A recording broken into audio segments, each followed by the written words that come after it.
Okay, I'm going to call us to order at 6:05. And before we get started, I just want to let everybody know I need to make an addition to the agenda.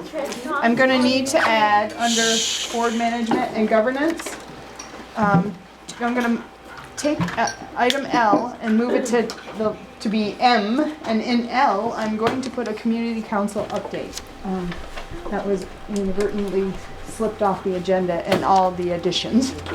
I also wanted to announce that to the community members that are here that I'm going to ask the board later on when we get down to discussing the scenarios for the possibility of tabling that to another meeting. We have a lot to go over tonight, and I was really getting concerned about how much time and energy we could devote to having a meaningful discussion about the possible scenarios. So I have presented that to them as an option. We'll have a brief discussion about whether we're going to try to get through some of it tonight, or whether we're going to table it and plan another meeting next week. It just really felt like after Saturday that this is such an important discussion that it really needed its own time. So we'll talk about it when we get further on in the agenda, but that is an option to table it and schedule another meeting. Okay? All right.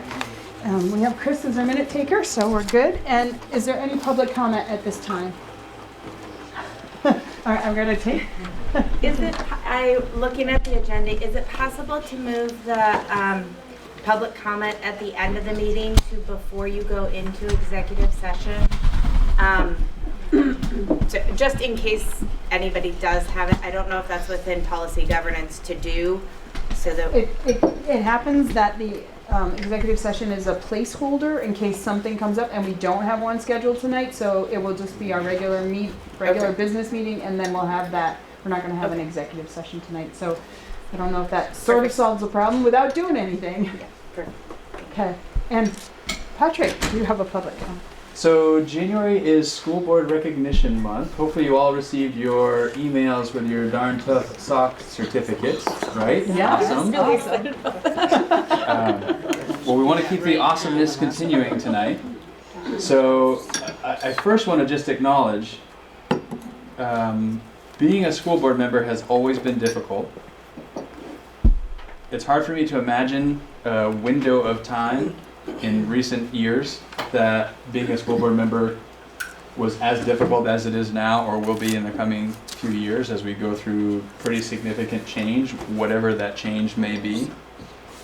And I feel like through lots of work on a lot of people's parts over the past many years, the place we're in as a school district and where you are as a school board and your governance style, the work that's been happening around community engagement, we are really, really well poised to have some really, really hard conversations, and that's due entirely to the work that you've been doing as a board to be in a position to engage in that kind of work. So it will never be appreciated as much as it ought to be appreciated by the community that's going to be reacting to whatever hard conversations and hard decisions have to be made.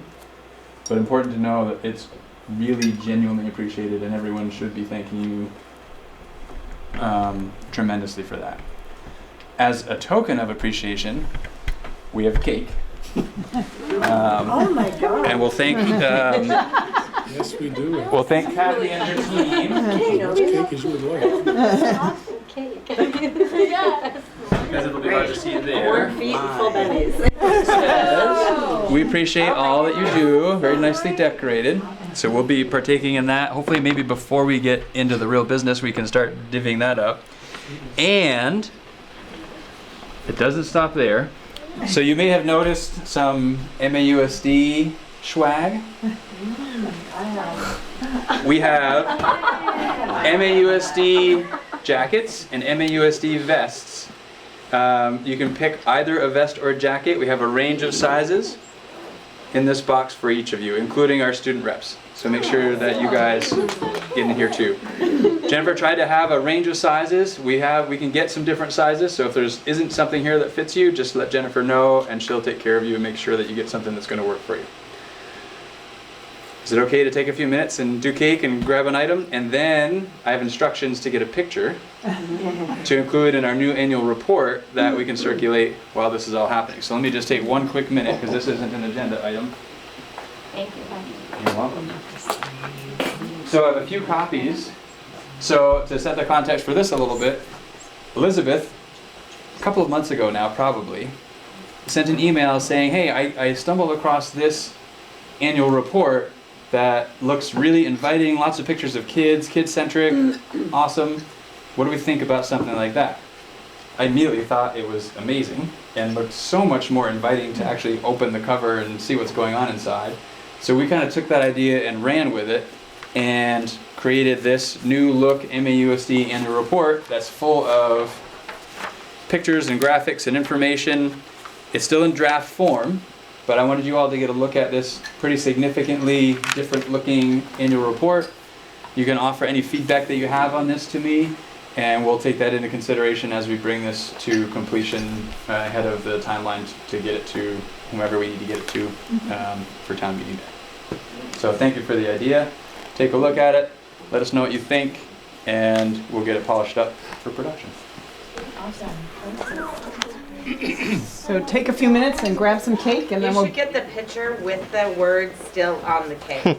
Oh, so maybe you need to get Get your your item swag. first. Does that your need your volunteer swag. to take it? I will take the picture, put your swag on, hold the cake. Okay. Before we go on, any other we'll give one more shot at public comment. All right, and then we're gonna keep moving along. Our next item is the consent agenda. Is there a motion to approve the consent agenda? So moved, Sarah. Is there a second? Mark Rocco. All right, all those in favor of approving the consent agenda, please say aye. Aye. Any opposed? Any abstentions? Okay. Next, down to executive limitations monitoring, an update. The financial report was included in your packet. Are there any questions regarding the financial report? Or anything you wanna?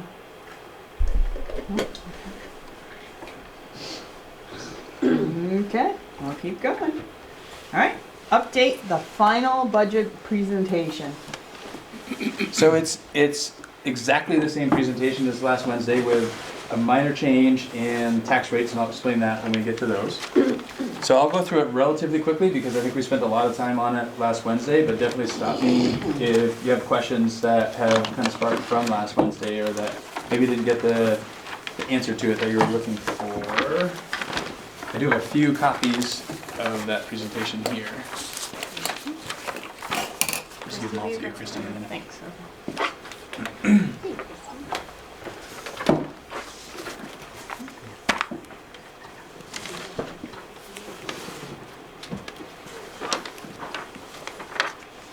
Maybe.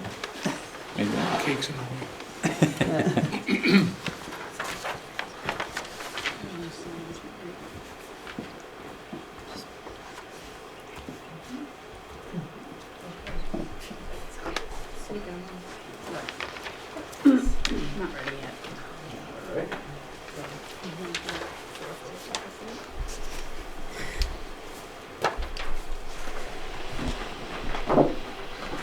There we go. So as we did on Wednesday, so the agenda, vision for our schools, and the proposed budget, and we talked about the way I sort of drafted the vision that's in the presentation was to look at the community values, the board's ends policy, and the strategic plan goals, and tried to just create a few statements that articulated what seemed to be consistent that we as a community want for our schools. And I think that we agree that we all want students to achieve at high levels academically. We want all students to be physically, socially, and emotionally healthy and happy. We want students to feel welcome and safe in our schools and also within our community. We want our schools and community to partner closely to provide students with flexible and authentic learning opportunities. We want innovative, collaborative, and highly engaging learning happening in clean, light-filled, modern, energy-efficient, well-maintained facilities. And we want educators who feel personally and professionally satisfied by their work in a stable, well-staffed school with a robust system of support for professionals and for students. Several ways that this budget supports that vision: maintains the strong multi-tiered system of support, really emphasizing support for core instruction, maintains our programming for students, resources to support the strategic plan, maintains a robust facilities budget to continue to make improvements that are needed in the facilities, and it maintains staffing to provide in-house, job-embedded professional development to our educators. The target that the board set in October was, at the time, to use conservative equalized pupil estimates. We're now using the figures given to us by the state, and do not exceed the spending threshold. How did those numbers come out? Our conservative number versus what the state gave us? So we were projecting 38 fewer equalized pupils, and we had about 14 fewer equalized pupils. So relative to our projections, it was more favorable, though still a loss of equalized pupil year over year. And the way we got the 38 from, our prior 3-year average had been 38, a decrease of 38. So that's what we were using to begin some budget projections. So just a quick look at enrollment. We talked some more about enrollment on Saturday as well. Enrollment is declining, it's real. And that's part of why we feel the effects of declining equalized pupil counts. Class size also factors in as we think about changes that we want to make. We want to make sure that we're doing what we can to stay within the class size guidelines that have been established. These are our guidelines for MAUSD. They're derived from the Education Quality Standards, which is a set of standards that are established by the state of Vermont. We're going to focus on the optimal average range. That's kind of what we shoot for. So this is the maximum average that you would see in the Education Quality Standards. What you're going to see on the next slide shows our optimal average range, which you can obviously see is a little less than what the maximum average might be in those guidelines. So this is showing class size and MAUSD for FY 18, 19, 20 and projected for 21 compared to what that optimal average range is. So if we look at FY 21, you can see our K2 is within that range, our 3-4 is within that range, our 5-6 is within that range, and our 7-12 is actually under the low end of that optimal average range. The challenge at the secondary level being increasing class size by reducing teachers can equate to eliminating program offerings. So it's that delicate walk of class sizes that are reasonable and affordable, and a breadth of programming that we want to be sure our secondary students have access to. This looks at elementary class size. So those were averages. This is now really getting into specifically how many kids are in our classes.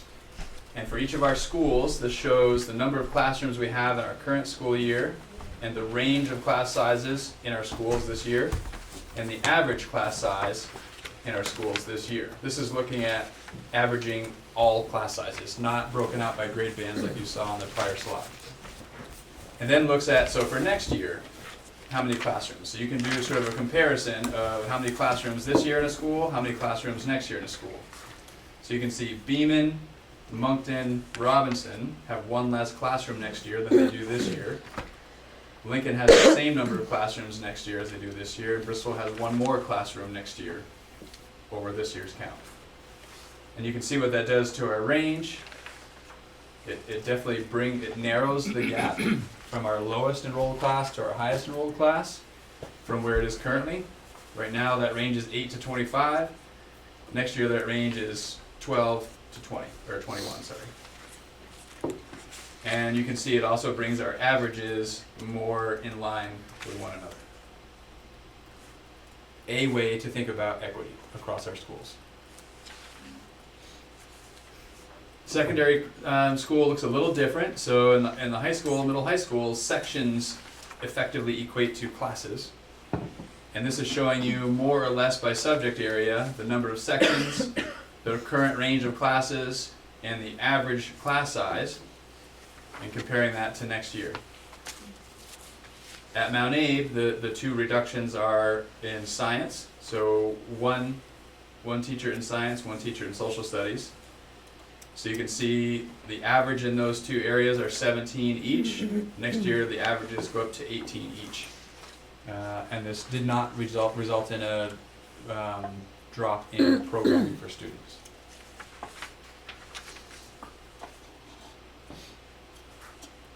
These are specifically the positions that are not in the FY21 budget, that are in the FY20 budget. Several positions that are in the FY20 budget that were not filled because of people choosing to leave for various reasons between last budget season and the start of the school year include 4.65 FTE support staff and 1.6 special educators. New positions not being filled for next year include a 2.0 FTE support staff, the 2.0 FTE classroom positions. So that's sort of the net, right? We mentioned 3 schools are going to have 1 less classroom at the elementary level, and 1 school is going to have 1 more classroom. That's what gives us the net reduction of 2 classroom teachers at the elementary level. 1 FTE secondary science classroom position and 1 FTE secondary social studies classroom position. Also really important to note that these 12.25 FTE positions were able to be to not fill without having to RIF. So this is a combination of career change incentive that people took advantage of, as well as other attrition that has happened naturally over the past several months. So great to be in that position to find the savings that we had to find and not have any reductions in force. Programmatically, the class sizes in the elementary schools will increase some in those places where there was a reduction of a classroom teacher, and will actually decrease in this school where there is an addition of a classroom teacher. The average and the range of the class sizes do become more consistent, as we saw on that earlier screen. It does mean that we may have to continue to kind of think through grade configurations and what makes sense as we have fewer classrooms, and that does create some complexities sometimes in terms of best ways to deliver instruction in these different grade configurations. I think we've made a lot of progress this year in figuring some of that out, and we hope to capitalize on what we've been learning this year as we anticipate changes for next year. And I'm sure there will be continued work that we have to just kind of keep working at. At Mount Abe, the average class sizes, again, are going to go up very slightly in science and social studies, and really no impact on the breadth and depth of the science and social studies course offerings. Overall, we do maintain a high level of support for students who are struggling, and our multi-tiered system of support for teachers and students remains strong. Patrick, when would you like us to ask questions? At any point in time. Okay. I wanted to ask a couple of questions about the staffing reductions. So the 12.5, I got a little lost for a second. So some of those, so the ones on the left are ones that don't exist this year. So that's Correct. the 2 combined equals 12.25. And for the 1.6 special educator, what's our caseload like? Caseloads are around 10. So each special educator that is remaining Yeah, the has 10. caseloads can range, but they're around 10. I think our highest numbers are around 12. Okay. And lowest is maybe 5. 5. So 5 to 12 is the range. 10 is kind of the median. And that's maybe. with Okay. some of our special educators who travel between schools. They don't have caseloads because they're traveling between schools. So the ones that are staying put are managing the caseloads, and for those folks, they have yeah. in that range. Yeah. Okay. And our caseloads are lower than even the state level. I mean, our caseloads Okay. are low in general. Like in Vermont, caseloads are lower compared to nationally, but even our district is lower than our neighbors. Okay. And then are the only significant cuts to our budget to meet our target for 21 to staff in staffing reductions? Are those is that the place where we are making the the cuts, I mean, I pretty think, much. so for me, if we think about it in terms of positions, these are the positions that have been cut to the FY '21, to get the FY '21 budget together. Are there other places though where we're also making reductions in the budget, or is Yeah, this? so do, I would say. do we look at a percent? You know, what percentage of the reductions are coming from? I didn't pull that, but as I think about, and Floyd and Katrina and Susan can weigh in on this because we work together a lot. There are realistically several hundred lines that have equated to the changes to get to where we are. I would say these are where the bulk of the dollars come from, because the bulk of our budget is staff costs. And these are the ones that speak more to what a potential impact on programming might be. Gotcha. A lot of the other many lines were, again, trying to get a sense of historical spending patterns, and actually, if you look in the detail with all the notes, that sort of explains where a lot of those other parts and pieces come from. You can see there are some pretty significant shifts in some of those areas as well. Okay. I did have one more question, but if others, No, go ahead. but my last question was just about the classes like in Beaman, Moncton, and Robinson that are going down to 4 or to 7. So are those bringing together multi-age classes where there were not before? So like at Beaman, do you envision that the grade configuration will bring different multi-grade classes than there were before? And I'm wondering, because I know like with the Bridges curriculum, for instance, that's been a little tricky. So if we're moving toward the reality of more multi-age classrooms across the district by necessity, are we able to adapt and provide support and training for staff around curricular challenges that may present? Yeah, so I think the answer is yes, it's possible that a school may experience a configuration that they haven't experienced in the past. And it's true that every one of our schools has had multi-grade classrooms for a while. Part of where, sometimes it's not even so much are there multi-grade classes or not. Sometimes it plays out how many multi-grade classrooms. So if you're in a school that has 2 5-6 classes, when it's math instruction time, 5th graders are in one program, and 6th graders are in a different, but because you have 2 teachers and 2 grades, 5th graders often would go with one teacher, and 6th graders would go with another. Where we're starting to see a greater challenge is, okay, if there's one 5-6 class, mathematically, how do we make sure that we're meeting students' needs? Or if there are 3 5-6 classes, that creates a similar kind of challenge. So those are some of the things that we've been working through last year and this year, and we're getting better and better at it. And so we're putting some of those supports in place, and we're going to be able to reap some of the benefits of the learning that's been happening as we face some similar challenges in different schools, or at different grade levels in the same school. Thank you. Can you tell basically some relative percentage, if you will, of staff versus other expenses, which would probably be mostly facility expenses?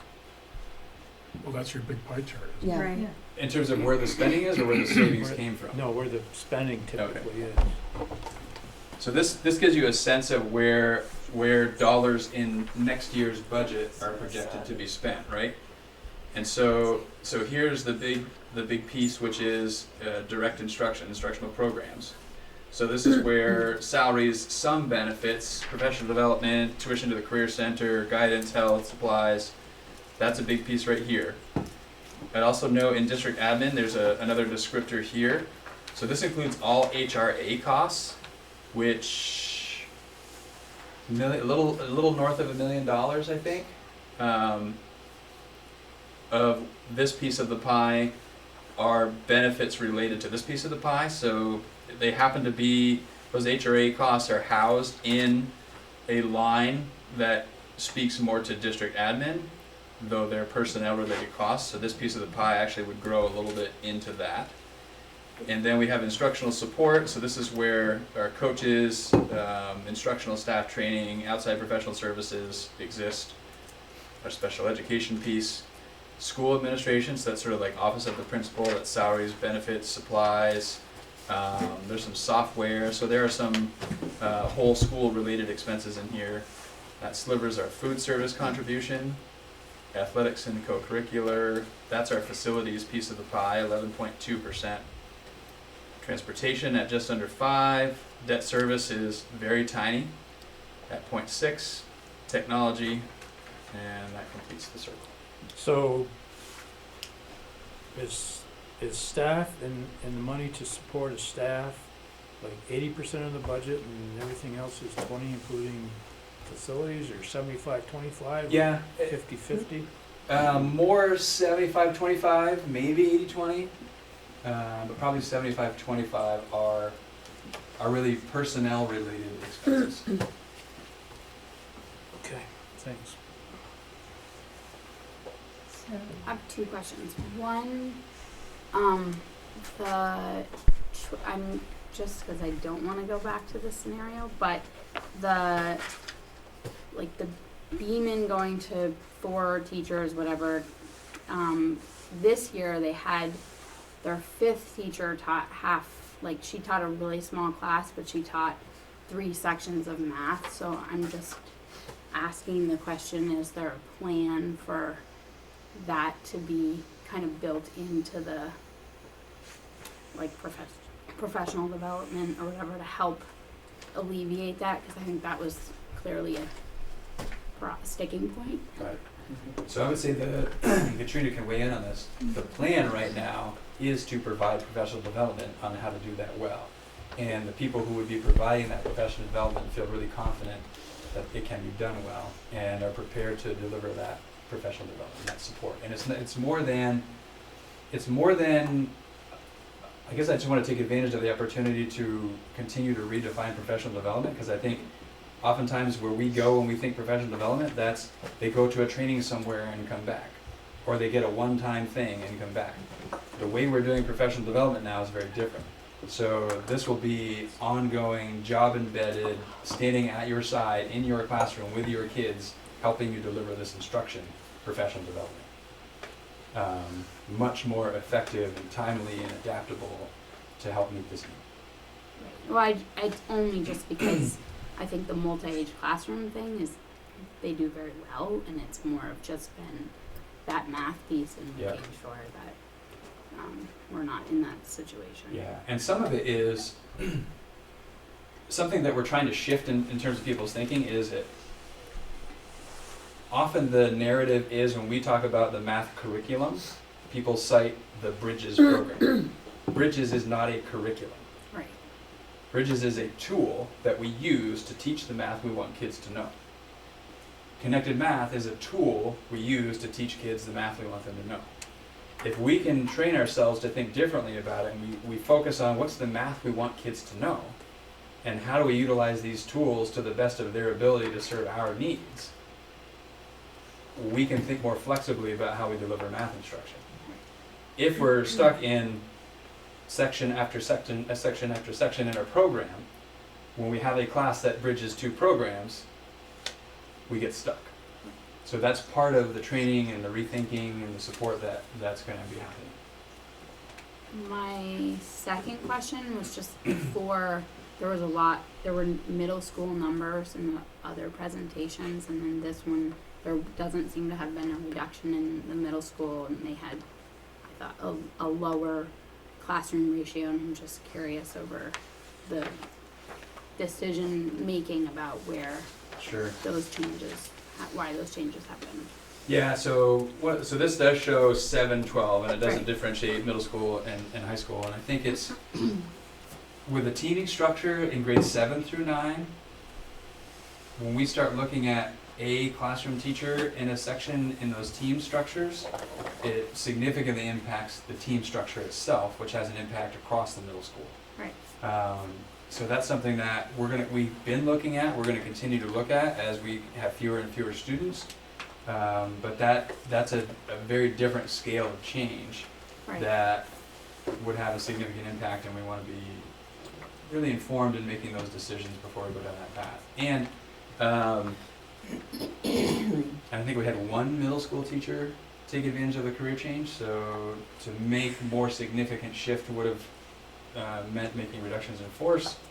And with an opportunity to hit a budget target without having to do that, we decided not to go down that path of making that change at this time. Cool. To expand on Krista's questioning around the multi-age and accommodating those classrooms, has any consideration been given to possibly, say in math, to teach to a child's level Yeah. of proficiency versus their actual grade?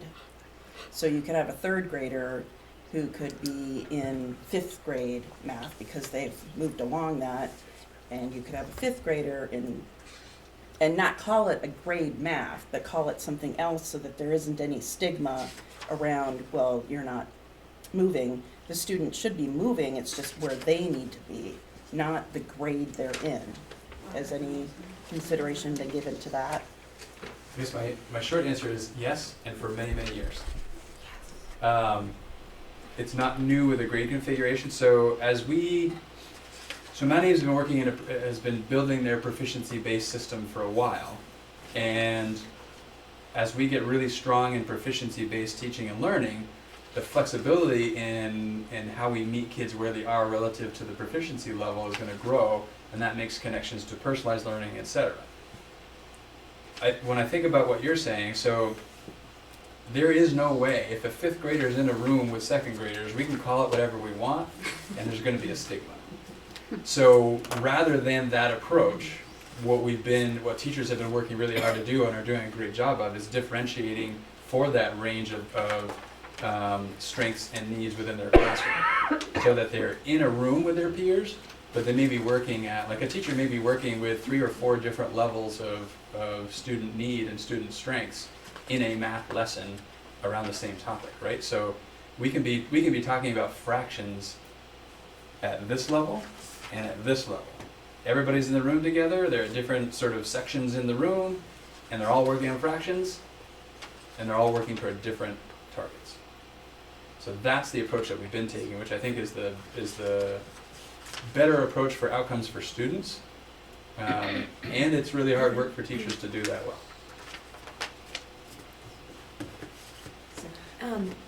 Was enrollment the driving factor for the schools either losing or gaining a class? Yeah, I was really looking at class size and trying to, so knowing we had some classroom teachers that were taking advantage of the career change, B, knowing that we could take advantage of that career change and keep class sizes in the range that we want them to be in, and knowing that we could make our class sizes more equitable across our schools. It was really the combination of those things that led to that being something that made a lot of sense. And then you coordinate with the principals to see how that can best be executed within each school. Yeah, so conversations about possibly being able to take advantage of this started months ago. As we're exploring, okay, we're anticipating needing to find some money, where are some possibilities, how can we do this, how might we take advantage of attrition, how can we take a step toward equity as we make these changes. And so then as we get more and more information, those conversations evolve to a point where we have clarity on, okay, this is what the budget's really looking like now that our numbers are coming in and are getting more solid. These are some of the things we know with greater certainty about who's going to take advantage of a career change or is leaving for some other reason. And then we sort of put those pieces of the puzzle together into something that makes sense for a variety of reasons. So to take that to the next step, once that's more solidified for building principals, will there be an opportunity for staff to be part of thinking about what they might need for support, or what those configurations might look like, or what's their role in being proactive to addressing any challenges that they see might, be a result of the reductions? Sure. So those are conversations that typically are happening between principal and their staff. So as the principal is becoming clear on what their staffing level is going to be, And therefore, it starts thinking about what's the configuration that that's going to create for them. Then they're working with staff to anticipate what's the need given these changes, and how do we try to get ahead of that need. And they're working with building principal, classroom teachers, thinking about talking with coaches and coordinators. Principals are working with central office folks to think through that. And we're trying to have coordinated efforts to meet those needs as they're coming up. And that's what can we anticipate, and there are needs that always surface that we couldn't have anticipated, and we have resources in place to be responsive to those needs as they come up. Well, you had your hand up. I would, to Kevin's question, I did a really quick number to give you a total salary as a percentage, and we're at a little north of 70. To give you something to add to that, transportation is broken out entirely, so when you're comparing where that number is to other school districts that maybe have in-house, a large portion of the transportation would be driven by employee costs as well. That's another 5% roughly, so we're in that 73% range of our total budget is salary and salary costs. Benefits as well? Benefits as well, yeah, which is, and that's quick, but it gives you a pretty close ballpark, and Thank you. you're welcome.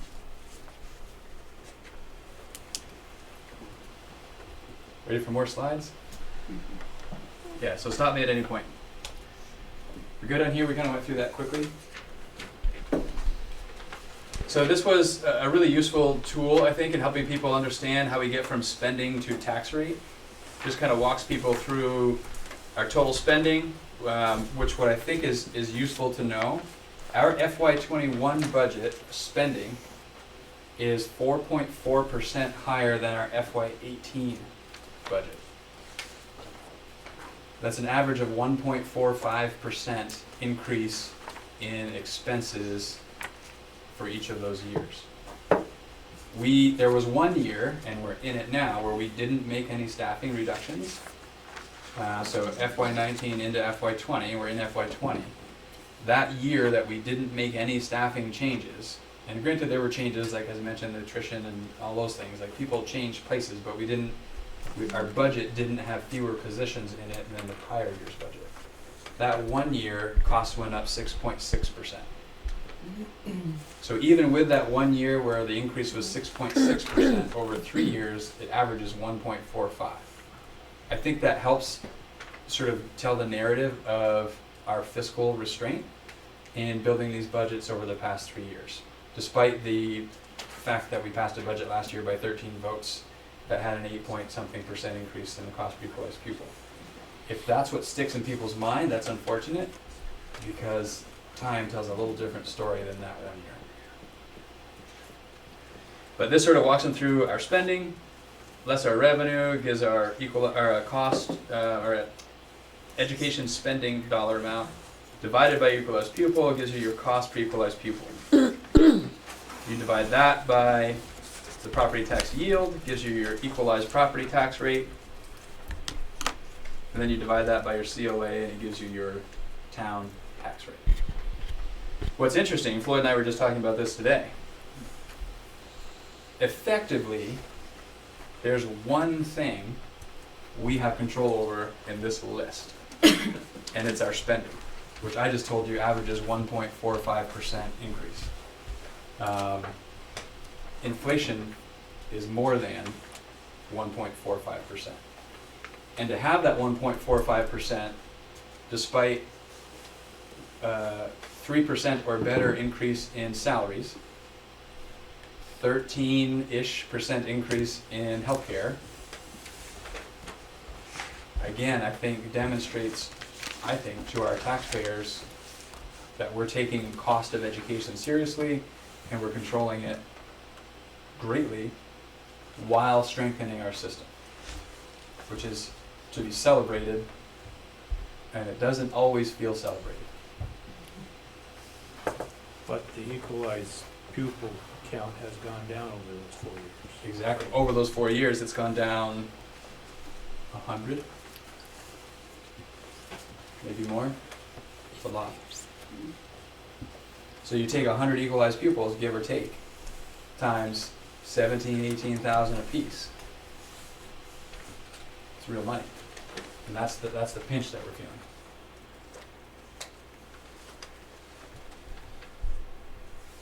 Any more on this slide?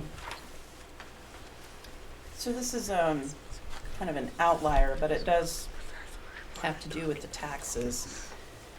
So for a school district that puts $209 million into their budget for facilities upgrades, and I understand that gets moved out, but still, there will be some sort of an impact to their budget.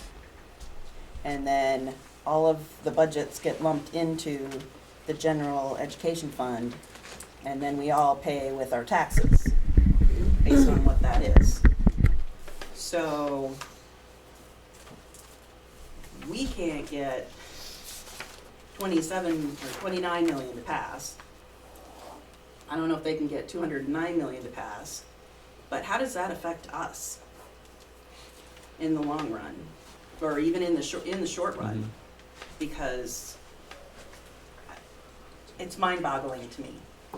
So that there's a lot to that. Let me see. I'll try and start and work my way down, and we'll see where we go. So I invite you to go on this journey with me.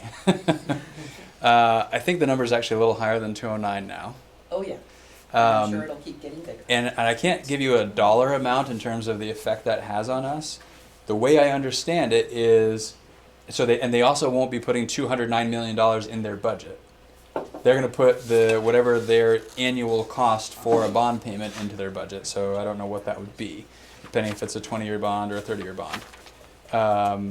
Where I think all towns feel that is in the yield, right? So we're all going to be passing budgets, hopefully, sometime March or April. Some school districts don't vote until April. And when all the budgets have passed, including those that failed and had to be revoted, when we know how much money taxes need to raise for education spending in Vermont, then the yield is set. So spending in other districts impacts the yield, which impacts our tax rate, which impacts how much you pay for taxes. So in that way, as I understand it, as a state, we all help pay for everyone's budget with a bond or not. One could make the same argument for us. We have $1 million in construction services. I would say most school districts do not have $1 million in construction services. They may have long-term debt, and that does count in terms of money that needs to be raised through taxes. It doesn't count against their spending threshold penalty, but we do still need to pay for that through taxes. So we're costing other districts our share as well. Now, how does that scale up? A district our size at $1 million a year compared to a district South Burlington size with however much is going to have to be in theirs to cover a bond. I don't know, is that equitable or not? But I know plenty of districts would point to us and say that's unfair that they have $1 million that we don't and we're all paying for it. So I don't know how it really all comes out in the wash. Okay. But that's helpful. Yeah.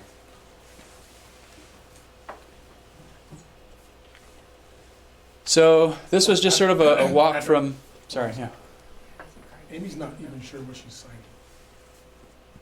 So, Annie, sorry. Everybody wants you to be. You can wait and I'll talk. Yeah, that's what I know, thought. like Sorry. That's okay. So this was just a walk from the information we brought in October, and then as it evolved through November, December, and January, and what you're seeing here today. So you can see, and we talked about some of the changes, and I'll explain more on the next slide. We are projecting to be under the spending threshold by $13,511. I call that at the spending threshold. And what has happened since what you saw in December, where we were $455,000 under the spending threshold, is a couple of different things. One is we had an increase in spending in the tuition to the Career Center. So this is something we don't really have any control over. The Career Center sort of figured out some things that they needed to adjust in their spending, and that had an inflationary impact on their tuition, and they passed that expense on to us as a sending district. But you So- shouldn't see that again next year. Right, That's that's the way they more or built it less a in. one-time correction, Right. yeah. Right. Maybe it'll go back. Until we get some new piece of information that has It'll to stay change where- everybody's spending. It'll stay where it is. Yeah.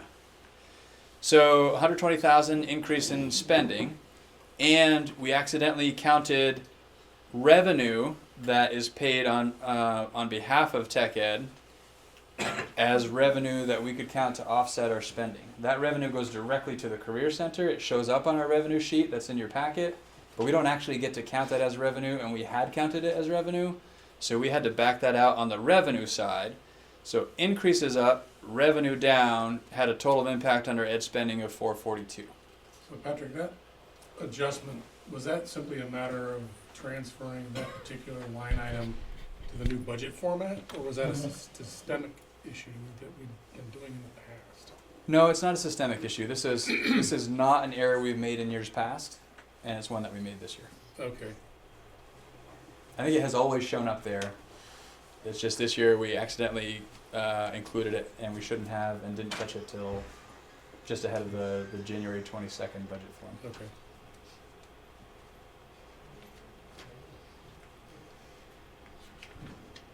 So I think what you recognized coming into tonight, following the January 22nd meeting, was there are effectively two options for the board to weigh in terms of what to bring forth to the voters. One option is we use the full approximately 750,000. I actually think it's 750,507. 507.99. 8. We'll round it up to 8. So one is we use that full 750 to offset taxes next year, and the other is we use 500 of that 750 to offset taxes, and we put the other 250 in a reserve fund. More on reserve funds later in the meeting. I have some more options for you. So the impact of those two. So this scenario that we'll walk through first assumes we use the full 750. If we apply the full 750, that puts our equalized spending at 18,575.88, which is a 3.76% increase. And if you'll remember on the ballot, what shows up on the ballot is, shall the voters spend these many dollars, which is this cost per equalized pupil, which is this percent increase in the cost per equalized pupil from last year. Those are the figures that voters see. Unfortunately, they don't see. That is a spending plan that is a 1.45% increase. And they don't see what our ed spending is. So obviously so this is all of the fund balance that we could possibly apply. We're looking at 3.76% increase. That's the smaller percent increase of the two scenarios that you have to choose from. I mentioned at the start of the presentation that the one change between this presentation and last Wednesday is the tax rate. In error, we double counted the 4-cent benefit, 4-cent tax break that we get for our Act 46 adjustment. So what you're seeing in tax rates is actually 4 cents higher, not so much in the homestead, that didn't change. But what you're seeing for the adjusted homestead is 4 cents higher than what you saw Wednesday. And the impact that has on the dollars, it's about $40, right? So 4 cents per 100,000, it's about a $40 impact per $100,000 of assessed value from what you saw last time. So from about 70 to about 110. Can you go back a 4%. slide, just 1 second, Patrick?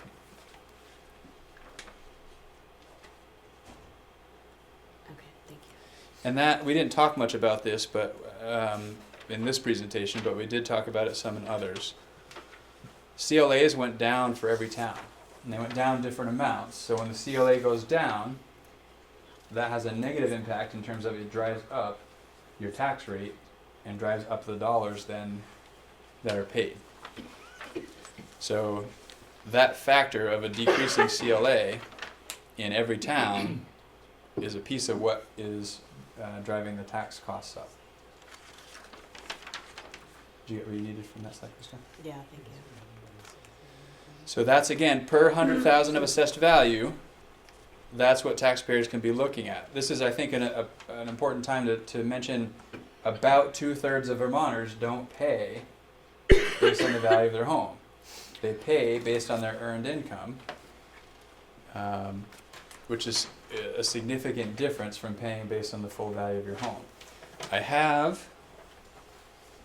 So Don actually came across something. Yeah, maybe that handout will be a good I thing. think, is this one for every town? Yeah, this is one for every town. So just as sort of an example, Don came across something in another annual report that was a tool that folks could go in and use and apply, basically put in the value of your home for your town, and if you pay based on the value of your home, it will tell you how much approximately. Like, we're not like, don't take this to the bank because that's not what we do, but as a tool for you to get a sense of how much your taxes might be, you can either punch in the value of your home or punch in your family, your household income, and you can see what you're looking at for an increase in your taxes. Education taxes. This does not include your municipal taxes and everything else. This is specifically what your education portion of your taxes might change. So we're going to be making this tool available on our website for people to go in and find their town, put in whatever information they think is going to give them the better sort of report out in terms of what their taxes might be, and they can dial that in.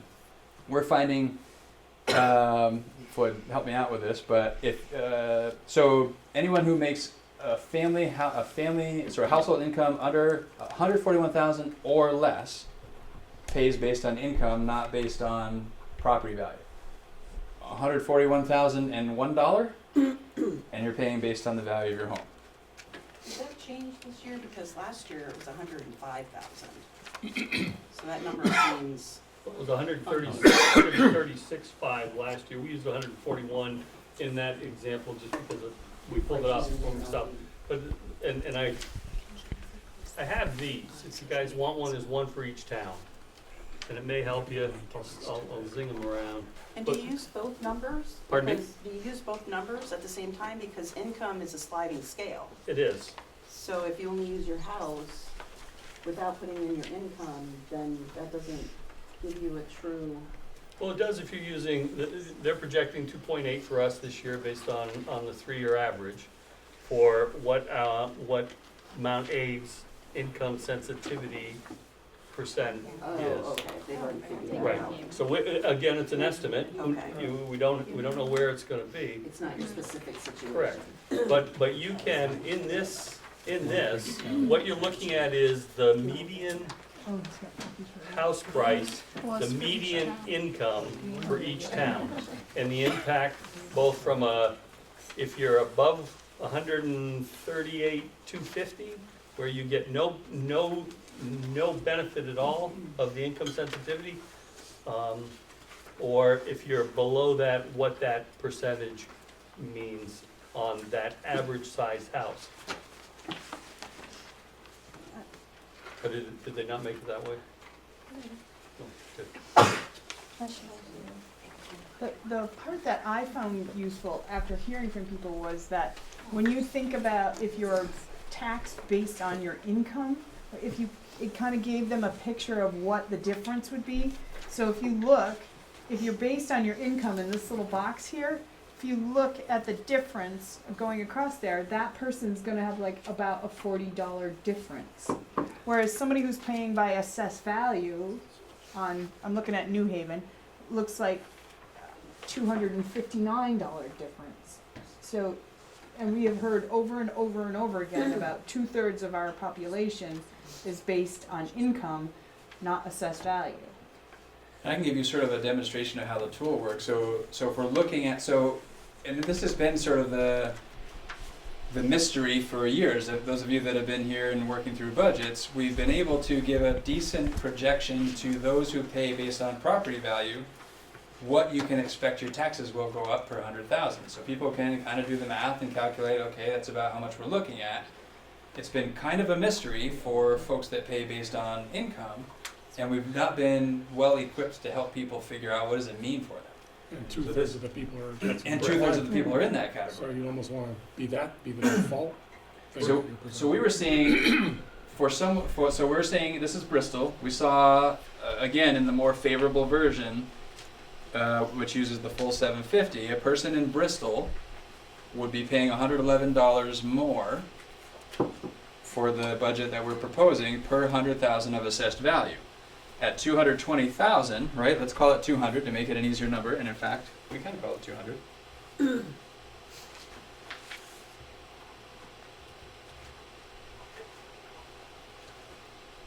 So a person who has a home valued at 200,000, my screen will cooperate,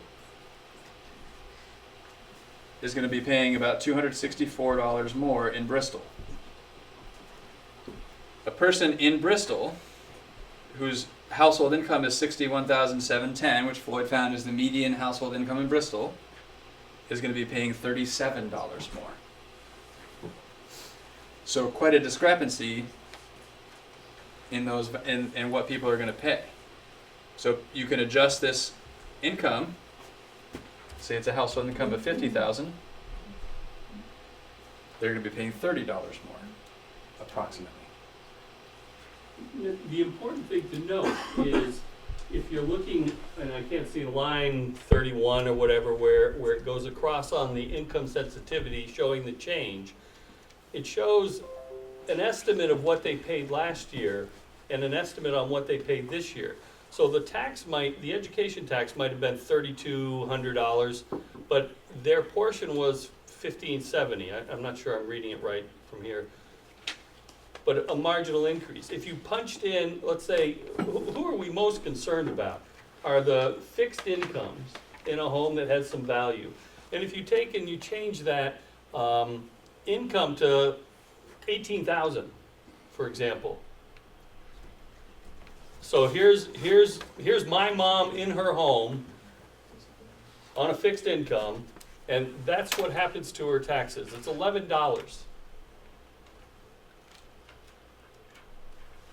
$11 increase. Correct. Yes. Year Correct. You know, thank you. Wouldn't that be nice? We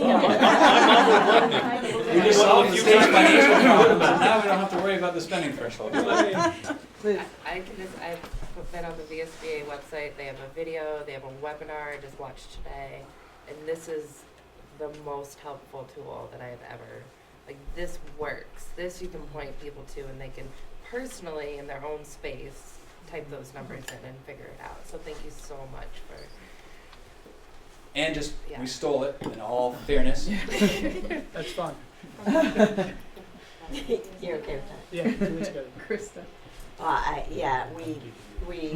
It would behoove us to figure out how to share this tool with our population as widely as possible. So I was asking Patrick, a link on our Facebook page, on the community, whatever it is we want to do, I think it would be really helpful to do that. We've talked about loading this into a bunch of Google Chromebooks and bringing them places. Sit there and punch your numbers in, hand it to your neighbor, punch yours in. Be sure to erase before you hand it over. Right. But because it's Google Docs or Excel, not everyone necessarily has access to a Google Docs account or Excel. So Can you make one page in our annual report the link and say this is the impact to your taxes estimate, go here? Well, they would still need to somehow, they can click on the link, but they still need Well, I mean, Google they or could type the link something. in. Well, to a computer. so it's a Yes.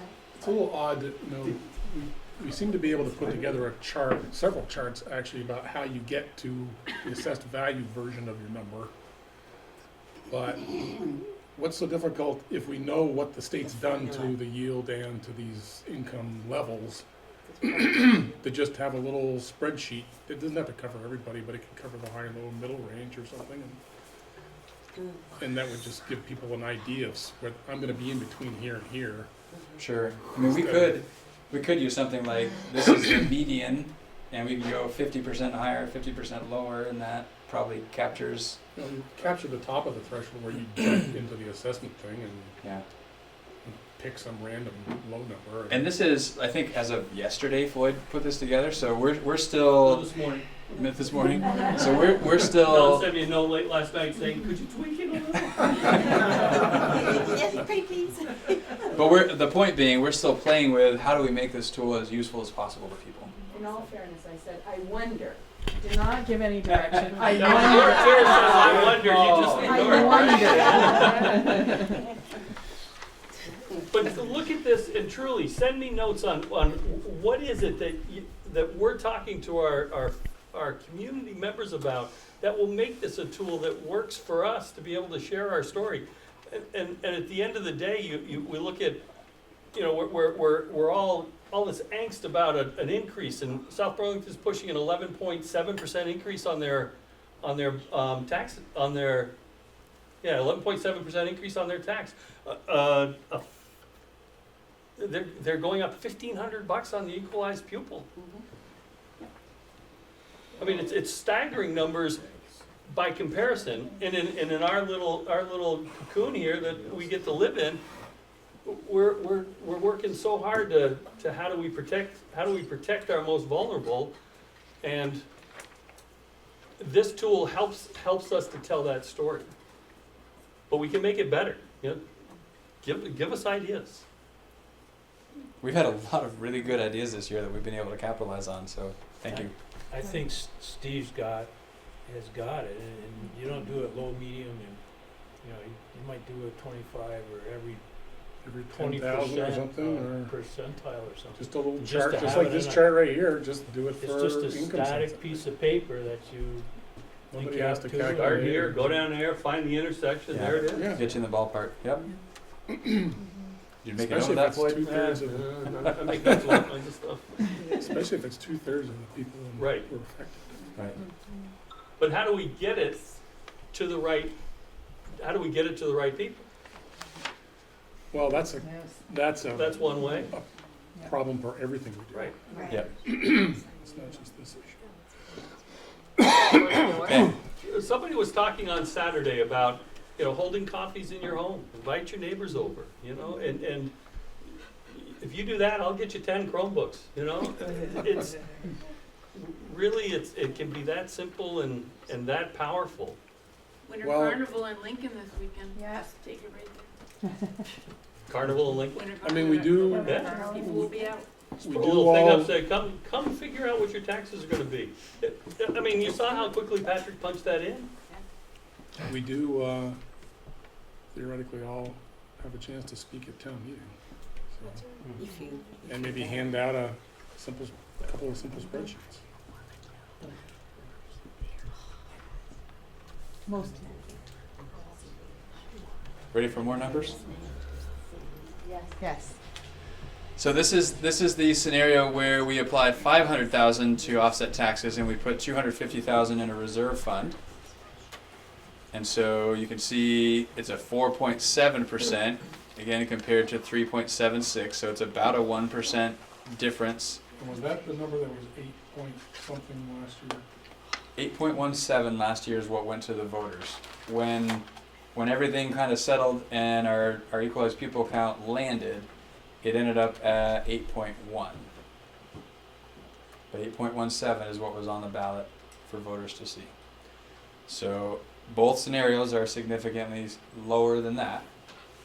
And this one's a percent higher than if we apply the full 750.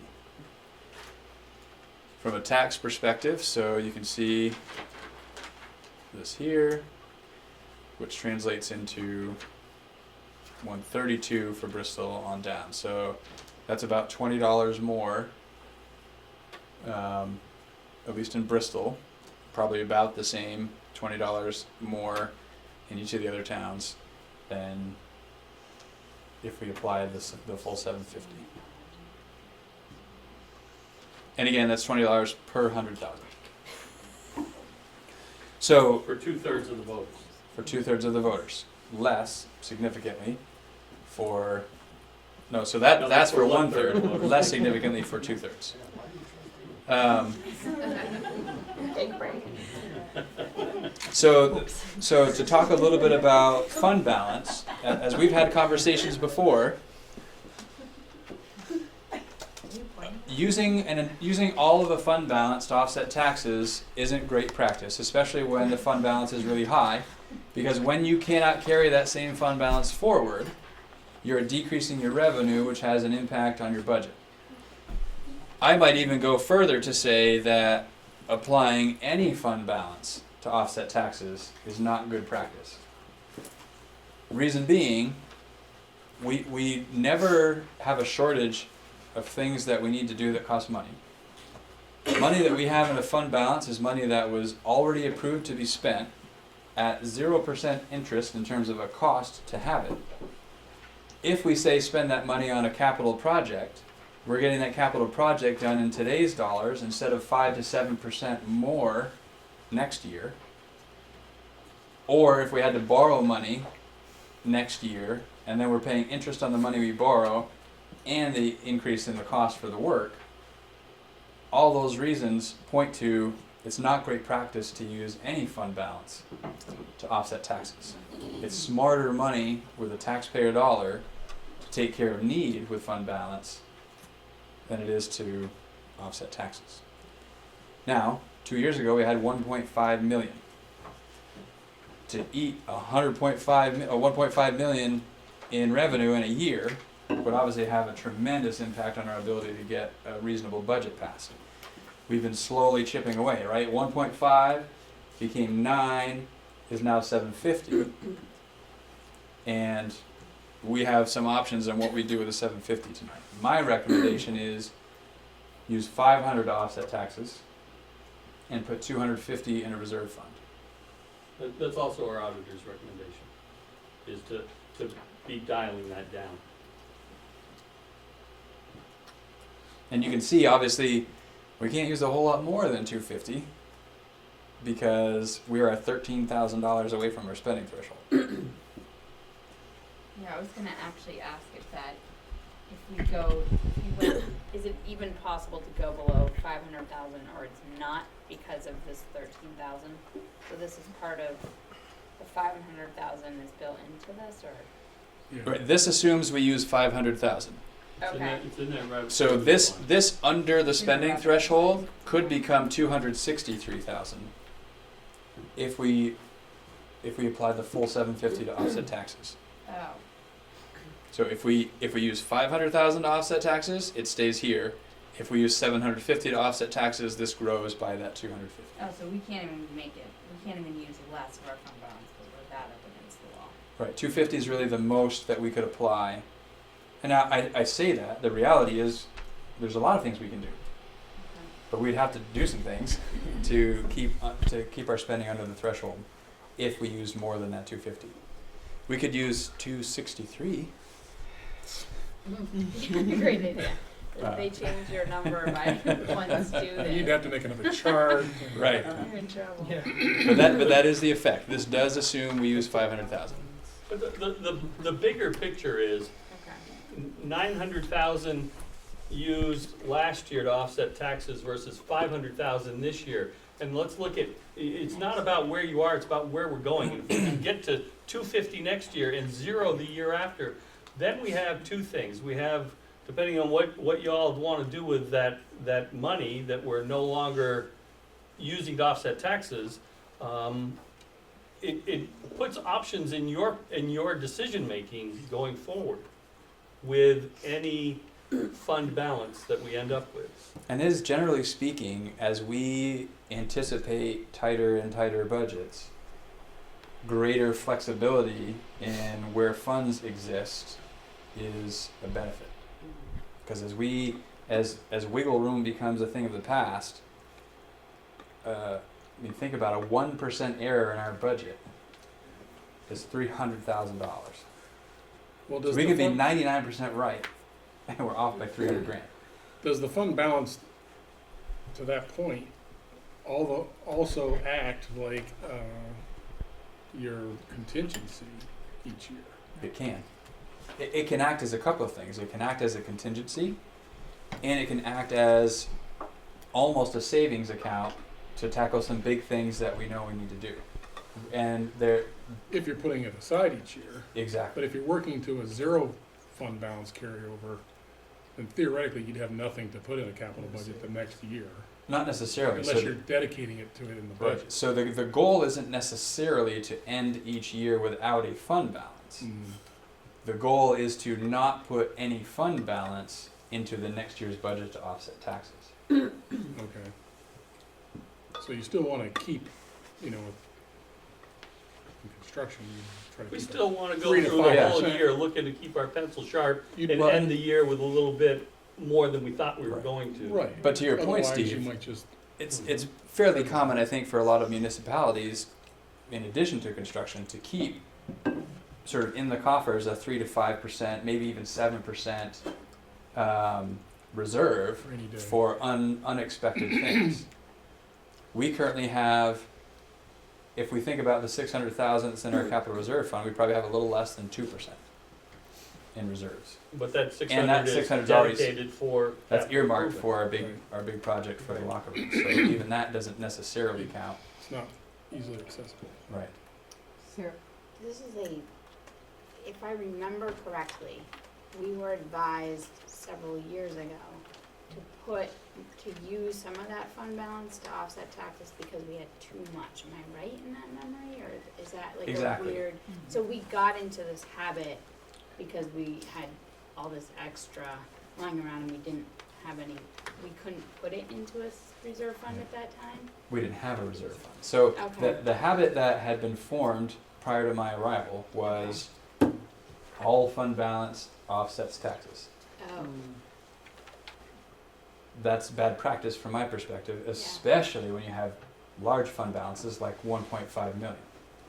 Because and so that was the decision that we were faced with last year. Had we applied the full 1.5 million offset this year, we now only have 750. That's half. We'd have a $750,000 drop in revenue comparing those two that we would have no control over.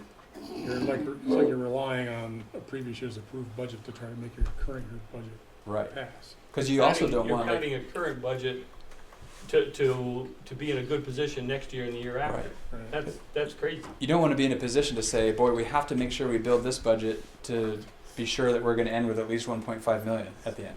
Like that's not a great place to be. So though it hasn't been easy, we've been knocking that large fund balance carry forward down, and we have an opportunity to chip away at that a little bit again this year. Yeah. 250 is unfortunately the most it seems prudent that we can get away with this time.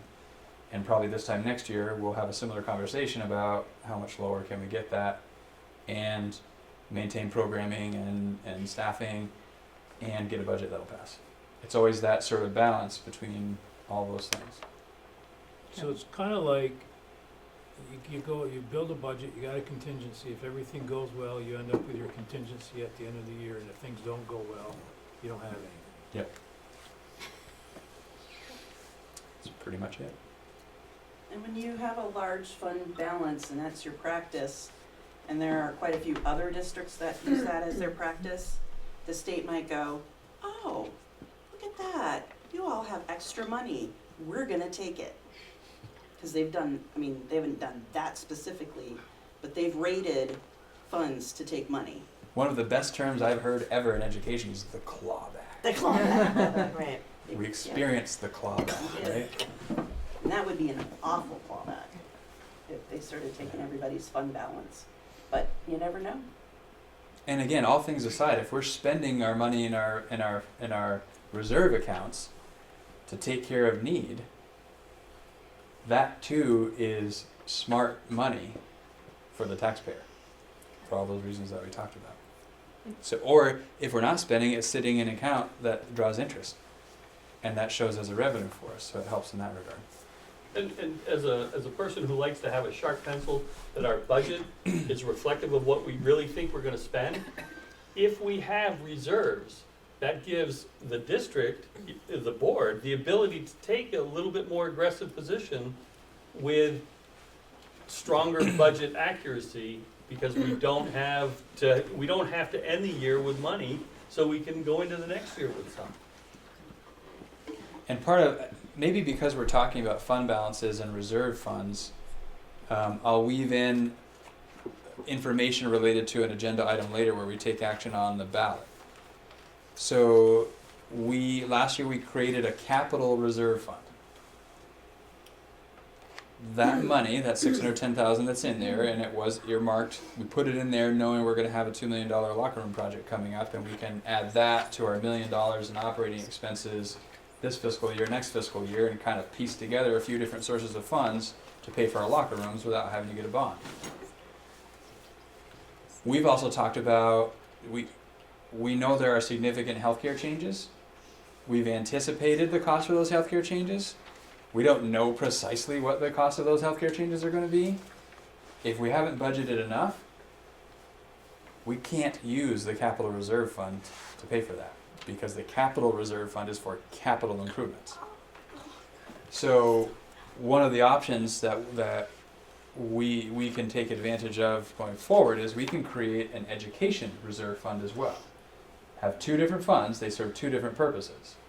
In an education reserve fund, the way that you'll see an article drafted later tonight, we can use a capital reserve, an education reserve fund to help cover some unanticipated costs. Could be healthcare, could be who knows what. There's a lot more latitude in how the education reserve fund might be able to be utilized to take care of unforeseen things. The education reserve fund can't be spent on capital improvements. Also, the education reserve would not require a vote of the electorate. The board would have the authority to spend money out of an education reserve fund. So if we play this forward, if healthcare costs exceed what we have budgeted, and we need to use money in an education reserve to take care of that, the board, in its knowledge of the healthcare plans and changes and everything else, can make an informed decision about, yeah, it seems like maybe we ought to do that. Now imagine a fund that required voter approval, where I'm assuming I would need to explain to the community the healthcare changes and the financial impact, and why we need to make this expenditure out of this fund that requires voter approval. That was agreed to by the state. That was right. So that gets a bit more complicated, That one. and then we run the risk of, okay, so maybe the voters say no, and we still have to pay for healthcare, Yeah. and we're going to have to deficit spend perhaps to do it, which isn't a great position to be in. So Also, if, it seems like every year we have these sort of unanticipated special ed expenses that could also fall in the same right. category.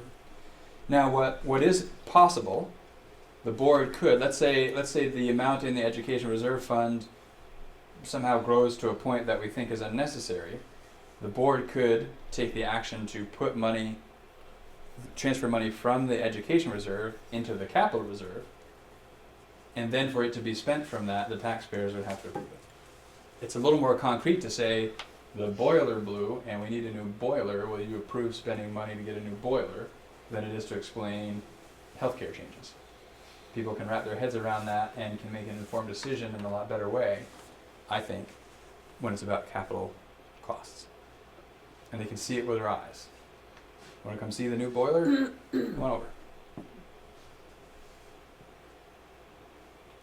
So my recommendation is going to be to only use $500,000 to offset taxes, put some or all of the $250 into an education reserve, and possibly, if the board feels like it's necessary, maybe put a portion of the $250 into capital reserve and the rest in an education reserve.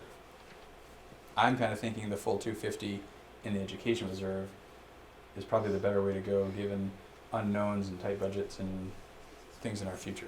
And because we have a plan to be able to work with the 610 and other funds to make sure that we take care of the locker room. Do we have any kind of a WAG at the healthcare exposure? Yeah. So what we can calculate, sort of, is total possible exposure. The question being, what percent of total possible exposure does it make sense to budget for?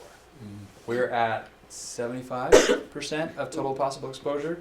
We took a pretty aggressive position this year because of the change of the plan coming halfway through our fiscal year, where we'd rather have a conversation about how do you want to spend the extra money next year than rating the education reserve fund the first year. And those 75% of total possible exposure is somewhat aggressive, practices in other places are to budget 100% of total possible exposure. Well, would the 250 cover the other 25%? We think so. Pretty close, yeah. Okay. 250 provides enough of a safety net that we'll sleep at night a little better.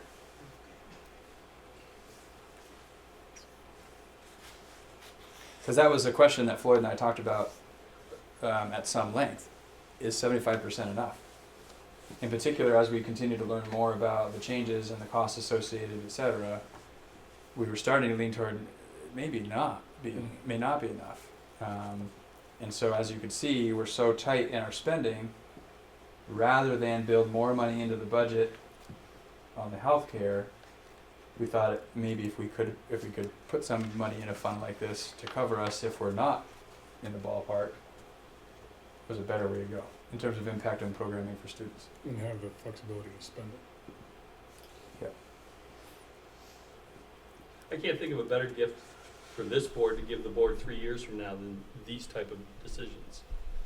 Is that board in 3 years, in whatever makeup it's in, will have the opportunity to make better decisions with a little bit of reserve, as opposed to having to burn current fund balance to cover taxes.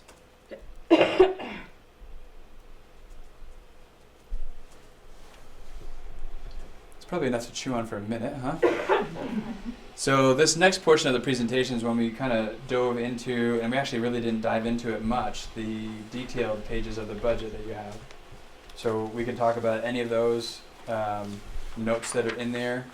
We tried to write them in a way that we tried to first make sure there was a note for anything that might catch someone's attention in terms of a percent change or a dollar amount change. And then for every one of those, we wanted to have a note that tried to really explain why that change happened.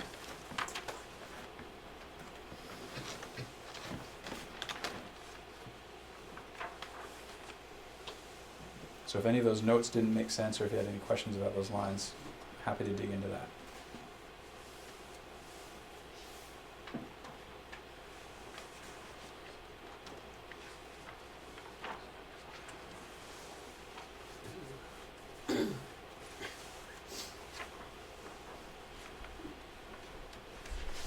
So I feel like that was sufficient wait time.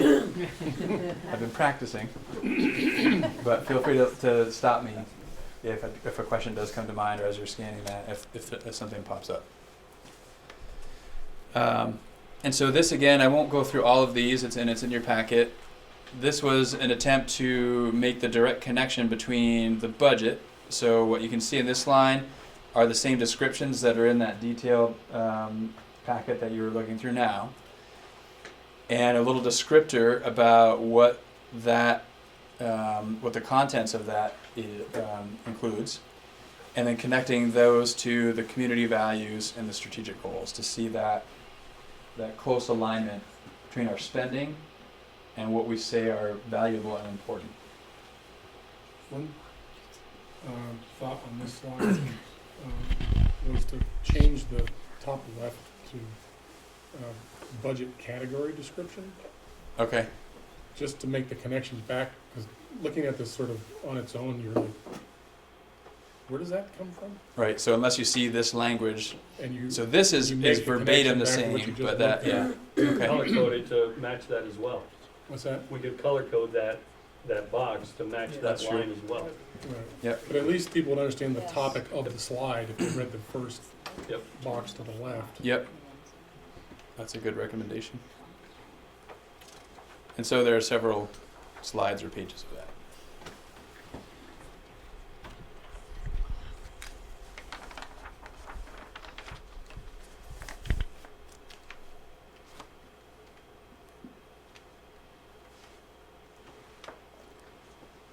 Guess I'll leave it there. I'll be sitting right there if you have any more questions. Get the cake on the way back. Anybody else need cake? Well, There are thank you for- take-home things, so when the time comes at the end. Thank you for going through that for the 12th time. Yeah, it says. I almost didn't need the slides. Yeah. Boy, seeing that go by in your sleep. So Are you all right with it? You need a few more minutes to digest? Okay, so the next thing we have to do is approve the budget. I guess it officially is adopted the budget. And then we have to approve the ballot language and the warning. So, everyone remembers that in order to talk about an action item, you first have to have a motion and a second, and then we can discuss any more about it. Okay? So moving on to board management and governance. The action item is to approve a budget of $31,399,182. Andrew? Second. Sarah. Sarah. All right. Do you want to talk about anything?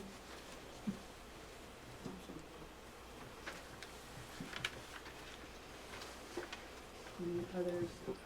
Sarah? We really were just literally choosing between option A, 750, or option B, 500. Not This yet, one? because in both of those scenarios, the spending is the same. Oh, so, like, I'll give you multiple options when you get to the next oh, agenda. gosh, okay. Okay. So that's education spending, right? Is that That's correct? not Expenses. education spending, that's expenses. Education expenses.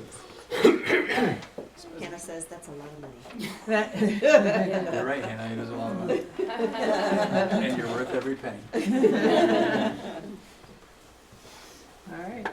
I'm not seeing anybody who needs to talk about anything, so all those in favor of approving a budget of $31,399,182.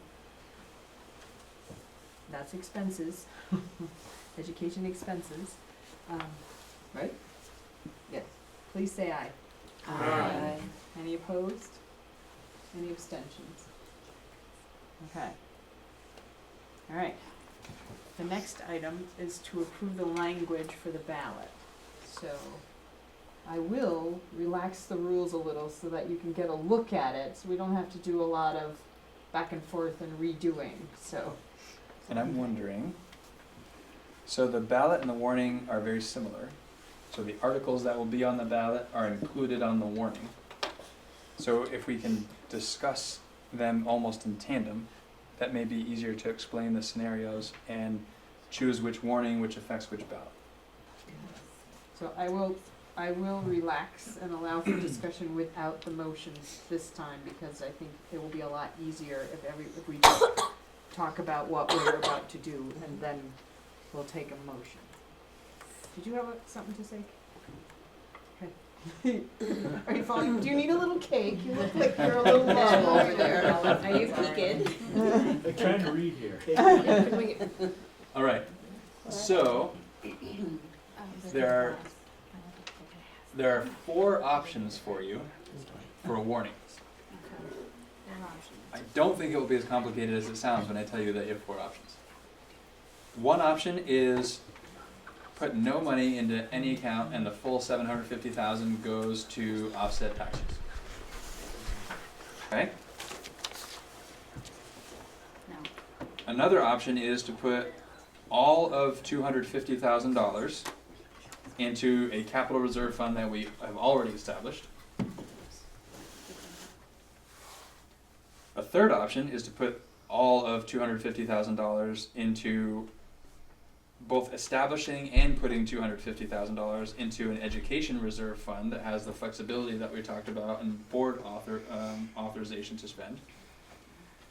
And a fourth option is to put some of the $250 into the capital reserve and some of the $250 into the education reserve, and you can figure out what split of that you would want to put in. And how much do we have in capital reserve currently? We currently have about $610,000 in capital reserve, pretty much all of which is earmarked to go toward the locker room project at Mount Nave, which will start this spring. So that will be a combination of some intentionally unspent money from construction services in FY20, which we're in now, plus the 610 or so in the capital reserve, plus a portion of the $1 million in next year's construction services line. So the combination of those three pots of money totaling what we need to take care of the cost for the locker room project, currently estimated at 1.9 million. Sarah? Do we have to ask them about using the 600, them being everybody, about using that 600,000? It would take a vote of the electorate to Is spend that the on 600. this ballot too, then? That is something that can happen in a few different ways. So it can be on the ballot, it can be at a special meeting. Okay. It doesn't have to be on the ballot for this. Oh, okay. It doesn't have to be a written, yes. It will, it can happen in a few different ways. It can happen, it can happen at a specially warned vote. Okay. Or it can happen at an already warned vote. Does it make any sense to include it in this round of, No. Actually, no, okay, because it's more confusing I see. and it becomes just, Don't muddy the waters. yeah, exactly. And we don't know how much it's gonna cost completely yet. We don't have a true bid. Right, so we're close to going out to bid. We've pre-qualified contractors. So we know companies that have met our pre-qualification specifications. We will then invite to bid. We'll then get bids, and that will give us a little more information about what the true cost may be. And then we can decide what, if any, and how much of that 610 we might need to ask the voters for. Kevin? So the vote to release that money, does it have to be Australian ballot, or could it be a meeting? It's a meeting. It's a meeting. Well, when we did it for Mount Abraham and it was a meeting, so it was like a special meeting and we had a night and I almost think 10 Pam people Marsh show came. up to approve it, 10 people approve it. Right. Yep. We'll have like beer and pizza or anything at the meeting? I don't know there's anything that precludes you from Well, there is having beer. Australian ballot.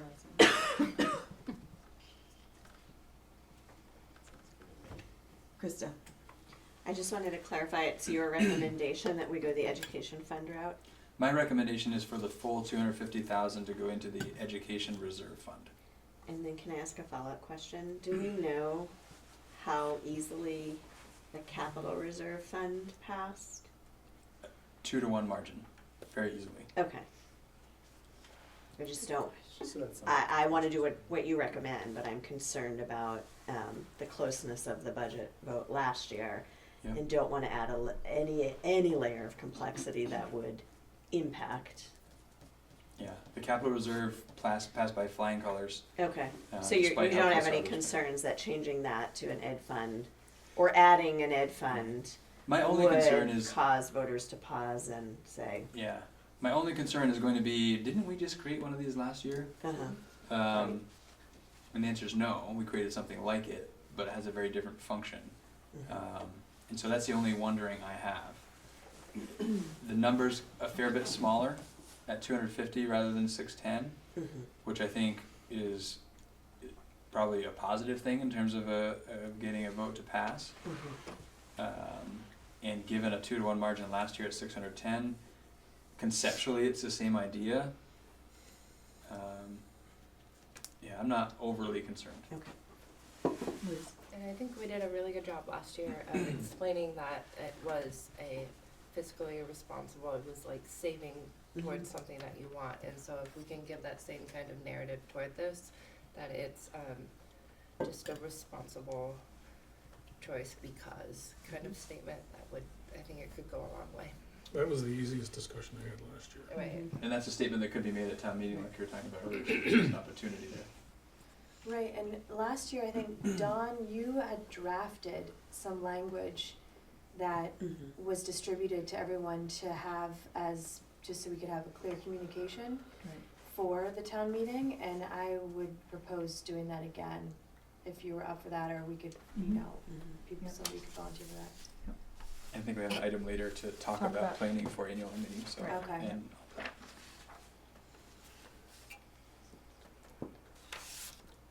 Any other questions?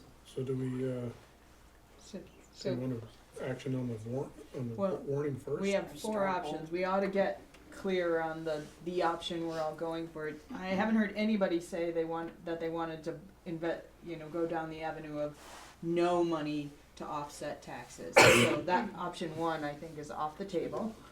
Thumbs. I haven't heard that. Yeah. Yeah, we could do Um, funds if you want.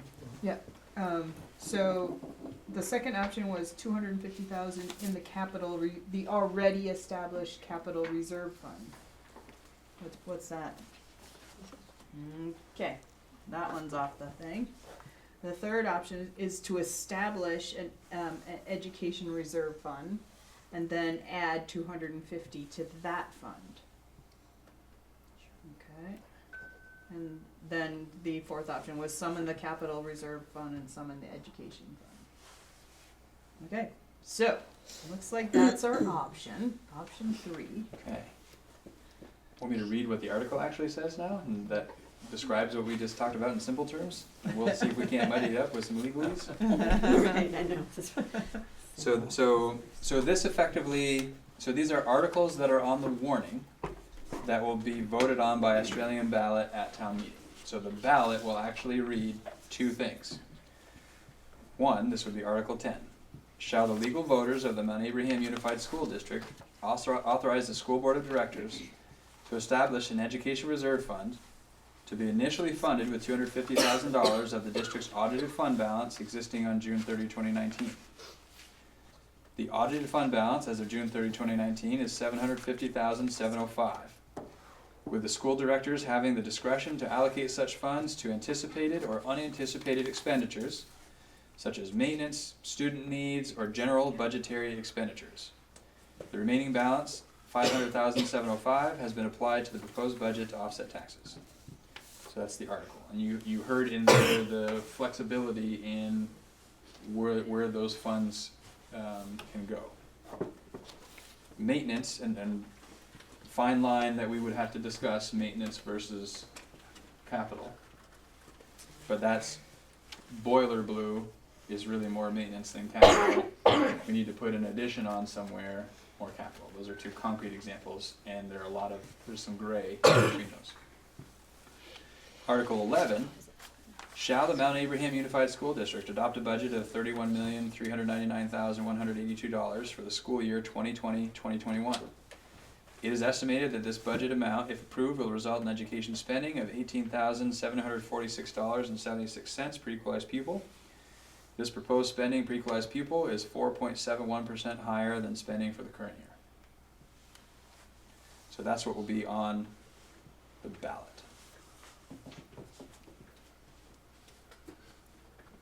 So you need a motion in order for us to discuss.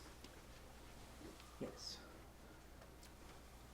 So I make a motion to You want to Approve approve the what the- ballot warning as read, or the ballot Correct. as read? Yeah. Okay, is there a second? A second. Andrew? Okay, any discussion? So Article 10 is setting up the education reserve as well as putting in the 250. Correct. So both things are in that one article. Okay. And the assumption is, if that does not pass, the 750 Oh, it in goes its automatically entirety in. goes automatically to offset taxes. Even though the taxpayer doesn't know that necessarily. Correct. And that was true last year with the 610. If the Right. 610 didn't get approved, the 610 would have gone into offset taxes. And then the order that they appear is also the way we did it last year. That is how we did it last year. Doing the fund first and then the full amount second. It is. Okay, seems a little backwards to me, but that's all right. Anyone else have a question? Comment? This is, Sarah? this is the language of, like, every ballot out there, right? So it's not like we have a lot of wiggle room with wordage. Yeah, I mean, we did Something slides in there. We did walk, so because with Article 10 being pretty new, Article 11, yeah, it's pretty boilerplate. Okay. Fill in the blank with the numbers. Article 10, there was a little bit more sort of back and forth with legal counsel about how to word that. And so this reflects where that back and forth landed. And this practice is not unique to MAUSD. There are other school districts that have education reserve funds, and I wager, I guess, that there are other districts that have both a capital reserve fund and an education reserve fund.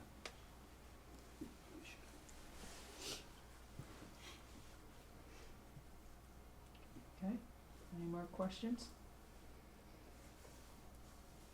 All right, all those in favor of approving the ballot warning as it was read, please say aye.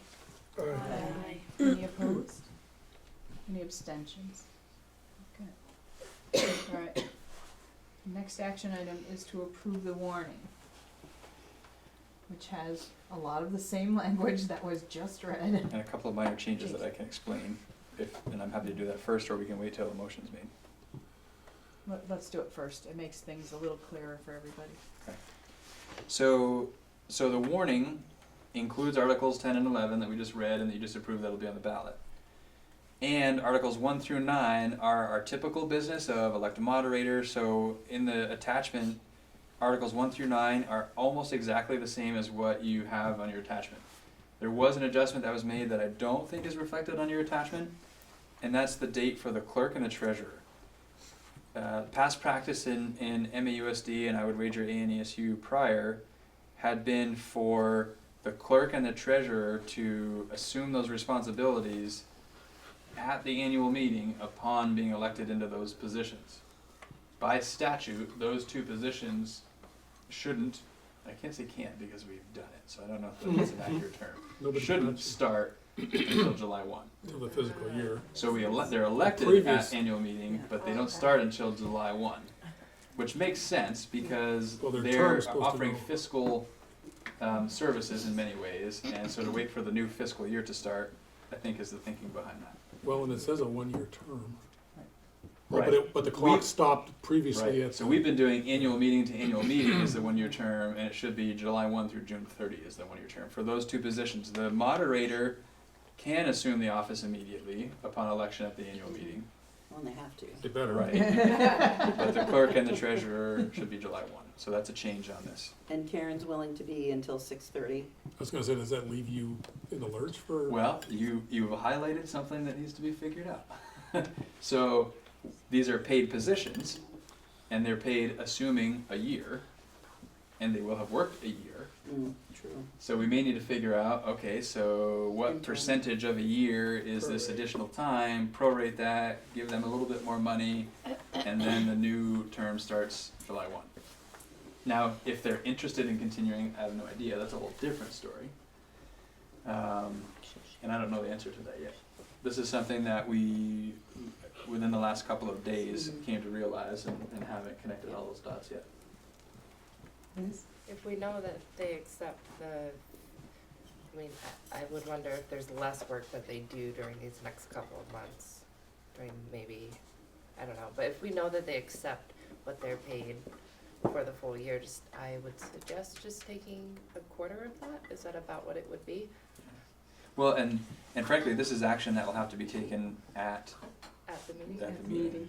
So they might speak on their own behalf of what they want. Because part of the decision is to determine their salaries as well. So I'm thinking it's through the conversation about salaries that we can figure out how do we handle this sort of extension of a portion of a year for the current people in those positions while discussing the salaries for whomever their successors may be that start July 1. Okay. So you're not, Kevin? so you're not thinking you need a specific article, I guess, to cover that gap? I don't think so. I don't think so either. I think And- that probably in that salaries piece, they'll get it.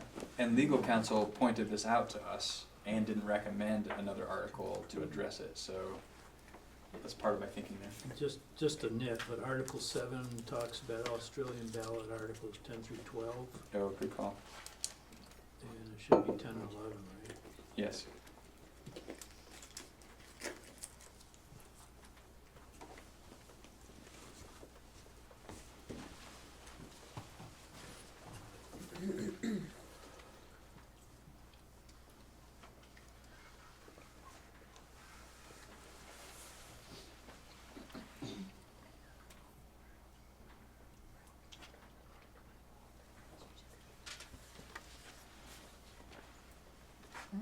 Any other Um, burning questions? Articles 2 and 3, they kind of take care of themselves anyway for that gap in time, other than payment, because it says serve a 1-year term or until the election and qualification of a successor. Right. Yes. So We would just need to figure out how to pay somebody and if they would accept what we Yeah. were suggesting. And we can try to give the moderator a heads up about this so that she can be thinking about, assuming it's the same moderator we've had for a long time. So he or she can be thinking about how to navigate that in terms of motions and decisions that need to be made.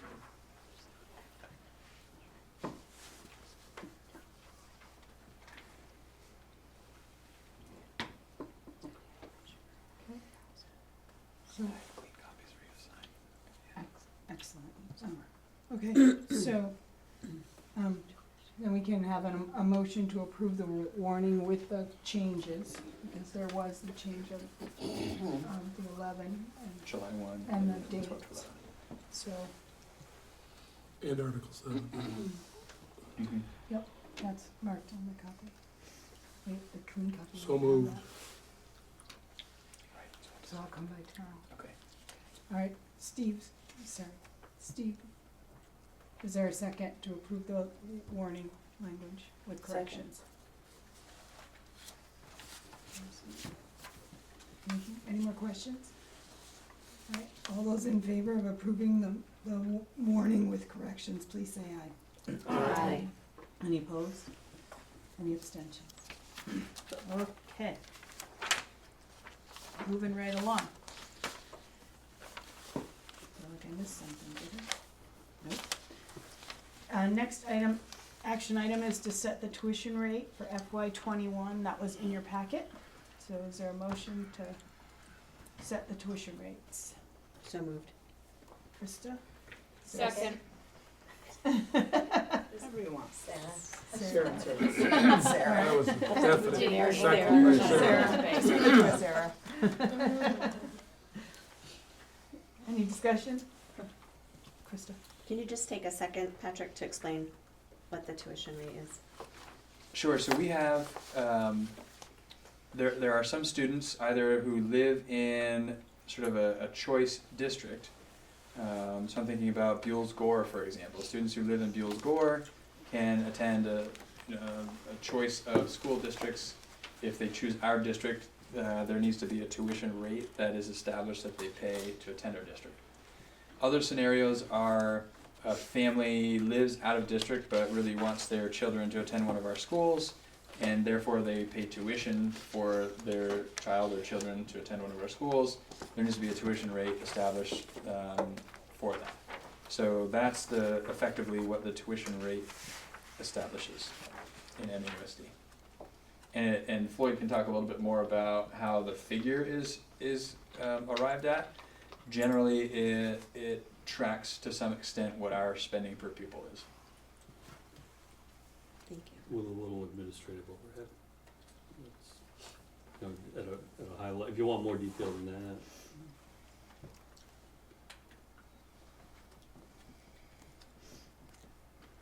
Any more? Okay. All those in favor of setting the tuition rates for FY '21 as is on your little worksheet in your packet, please say aye. Aye. Any opposed? Any abstentions? Next is an action item to approve of the financial management questionnaire and authorize the chair to sign. So moved. Krista, I second. Andrew, any questions? Kevin? I don't see, like, in the header, what the requirement is for this document. I guess, is it something that this AOE requires, or Well, it's a yearly kind of thing. It's We do it sort of every a- year. Yes. are bean counters required, or who? More the bean counters. So it's not a regulatory document then? Sort of an accounting practices kind of document, checks and balances, auditors like to see it. And then I have a question about, on the second page, the first line item says, does each town and school district official have copies of these policies and procedures, and we check the no box? I just wondered the rationale behind that. Floyd, can you explain? It's always been checked no. So How's the, that for a weak answer? so the prior question says, does the school district have written policies and procedures for financial operations? Right. Yes. Well, they're posted on the website. I So- don't know if that counts as the school, as the town officials having a copy of it. It's not like it's hidden from public knowledge, but Nor do you have, if I said, hey, can you show me your packet of policies? You couldn't produce one. So that's perhaps where that gets the no box. the question I had on this earlier when we were talking about the audit was the language that all the audits start with, which is, we're not making any opinion on your financial controls. Although we do sign this questionnaire. And the one question I had about it was, would it make some sense to, I don't know if this has ever been done or whether it's prudent or not, but ask a third party to give us their real professional opinion about our financial controls. And we If do. auditors are not doing it legally, maybe they're doing it informally as they're doing their audit. We do have financial audits from the AOE as well. So they're not annual like this audit is, but they're, I don't know, once every 3 years is what's coming to mind. I don't know if that's accurate, but a And little they less give you regular. their opinion on your financial controls? Yeah, well, and what's interesting is we do get opinions, I guess, from auditors, right? They have findings or no findings, and we usually adhere to findings that they give us. So. Yeah, and I'm not necessarily thinking that something's amiss here or could be, have been missed, but, I could speak briefly to it. You get the report from them saying, from the auditor saying, nothing materially impactful. right, We have an internal document that we would receive, that we do receive, that says, this is not outside of what you should do, but here's a better practice that you may wanna consider. mhm. So those type items do happen, and we do act have on an those internal. exchange, even though they're Correct. legally bound to tell everybody Right. that they didn't really do that. Right. And that's certainly not something that would be outside of our sharing. You know, Right, you right. know. No, I just, when you start off the audit with that statement, it's like, okay, so why are we getting an audit? You know, it's, I'm wondering if this is the same document that's been used year after year, if this is almost, if that specific question is a throwback to when we had town school districts. So does each town official, does it mean our select, because there's a select board question too. Or maybe that was what I assumed was the select board. So I'm not sure if it means a town district and school district, or if it's the town and then the school district, how it's separated. It's kind of an ambiguous, Yeah, the it could be inclusion of, interpreted ambiguously. the inclusion of town does sort of seem to make reference to The- prior governance structures. Right. But because it's talking about, and it also says school district official. Mhm. Like when I think about, does a school district official, I'm thinking about people sitting around this table as school district officials. Perhaps people in central office as school district officials.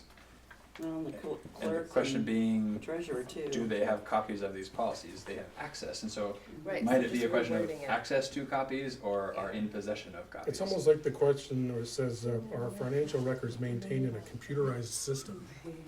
Gosh, I feel like that's something we can, This is from olden days. I wanna go back. we can follow up on that with the auditors and perhaps make that, I don't know that we need to, from my perspective, I don't know that we need to hold up a decision on this year to find out the answer to that question. But it's probably something that would be good to figure out going forward. What's that really asking? Yeah, my, Kevin. lot of the raise the flag exactly for this, because you've got a town function, you got a school function now, they're not necessarily coinciding, and I would have expected a no there, because the town necessarily is not advised, but I would have seen some sort of note that said the town was not responsible or something. I think an NA would have been a nice, if that was an option, because it's not applicable.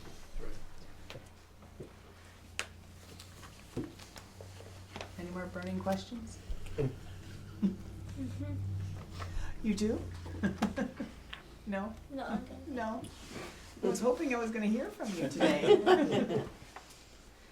All right, all those in favor of approving the financial management questionnaire and authorizing the chair to sign, please say aye. Aye. Any opposed? Any abstentions? Okay. Our next item is to authorize board members to speak on behalf of the school district at their local town meetings. So So, Krista and Andrew. I'll second. Okay. Would you like to discuss it? So here's where we wanna talk about having a No, cheat sheet. that's at the end, isn't it? It could be in here and there, Okay. because it really could have, it could be covered in both spaces, I think. It'll be good to know what we're authorized to say on behalf of the board. Probably Some of you will have more freedom than others. I'm thinking of myself in particular. I think anything. I think last year we took the approach of when the legislators give an update, so it's really an update as to how things have been going in our district. And that seems to be a good way to go, so we're not getting into weeds, we're more just, here are the things we've been working on or grappling with. That keeps it at the right viewpoint, I think. Sarah? We had a hard time getting in at that spot, and so I don't know, do we just contact our town Right. officials, Yeah, you're, like now? your select board to chair. say, this is when Or we your would like to moderator. participate Your in the town meeting. Yep. Okay. And then And we just- said something like that we'd stay after, we would be there or to answer questions Yep. at the end. And you Bristol folks, there's so many of you, you can all work out amongst yourselves, who or what, or if you're all there, how you wanna handle it, so. And she left. And Sarah and Elizabeth, if you want just moral support, somebody in the crowd, let me know, and I'll just Okay. come and sit up at that meeting. If you just need somebody there to be like, Perfect. okay. Krista? I do think it is a good opportunity to reference the community engagement work that we did this fall. And I wonder, Dawn, if maybe we could provide a blurb for folks like last time, and Just a people little could. script Mhm. of points. Yeah. Okay. Well, just to remind us to thank those people that showed up for those. I'll work on that and share it around, and, Thank you. go on. Sarah, you must say you're in charge of everything at Lincoln for the Yeah. annual. And I'm gonna just sit next to you. It's fine. Just wanted to let you know, that's what we talked about.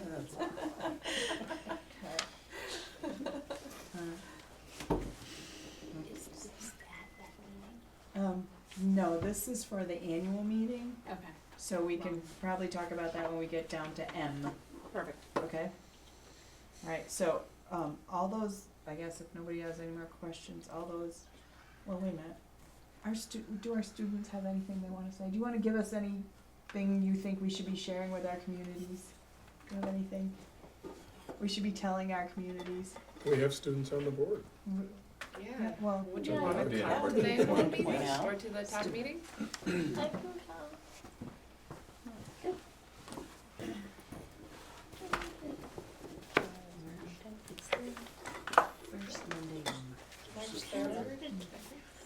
Every town has different meetings, so, yeah, we'll have to get a schedule of those That's and on make the sure that's. warning. It's on, It's- yeah, it's on yeah. your- It's gonna be either the Monday prior or the Saturday prior. Right. Bella, would you be interested in going to your town meeting with us? Sure.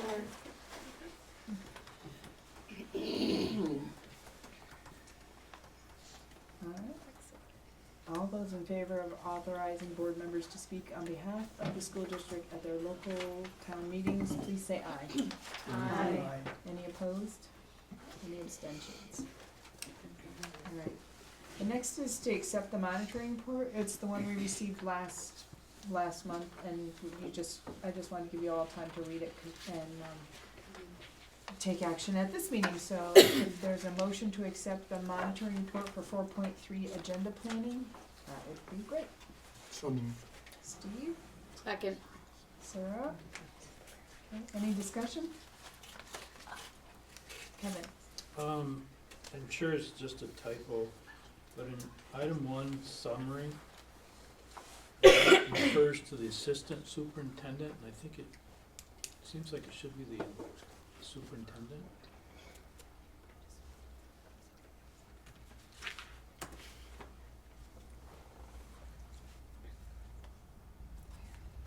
Under summary, or is that where you're reading?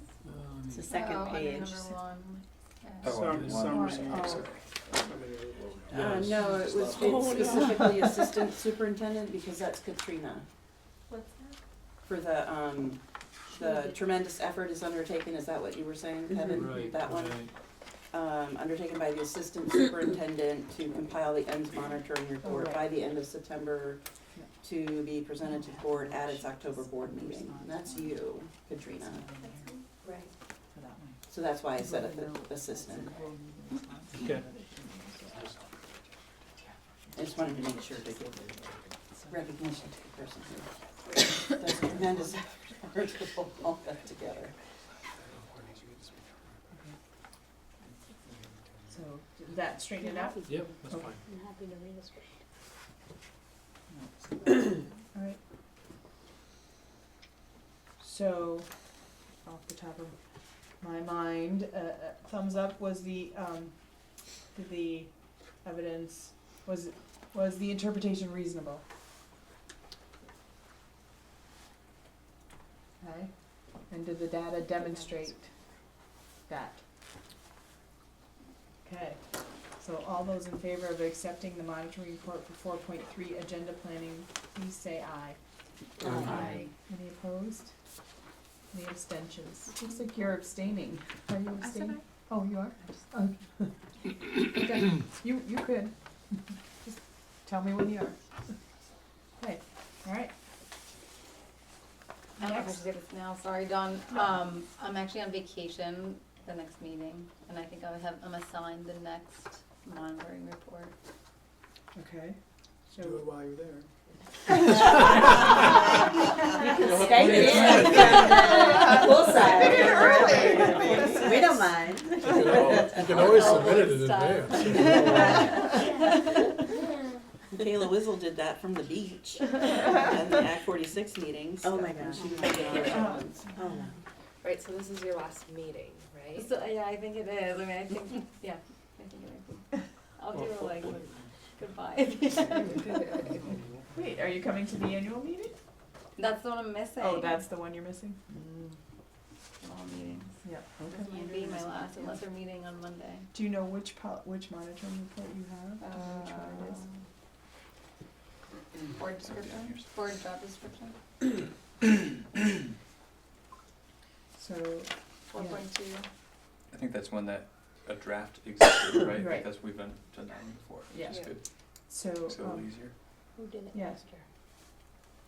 No, whoever was here before, Jennifer. so,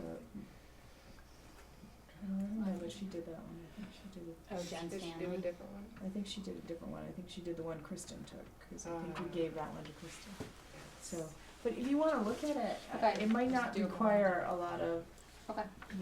evidence, or you can look at it and just get in touch with me and we Okay. can see if we can walk through it. Okay, that sounds perfect. Okay. Thank you. That one's pretty simple. Yeah, I think it is. Okay, perfect. I think it is. Thank you. Thank you. No, thank you. Okay. That's pretty bad. I'm missing. We get our last down to the one. That's right. You have to earn those socks in that page.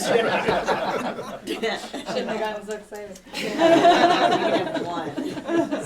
My wife will be warm. Yeah. All right, so now we're down to, it is now 8:15, And our meeting is supposed to end now at 8:15.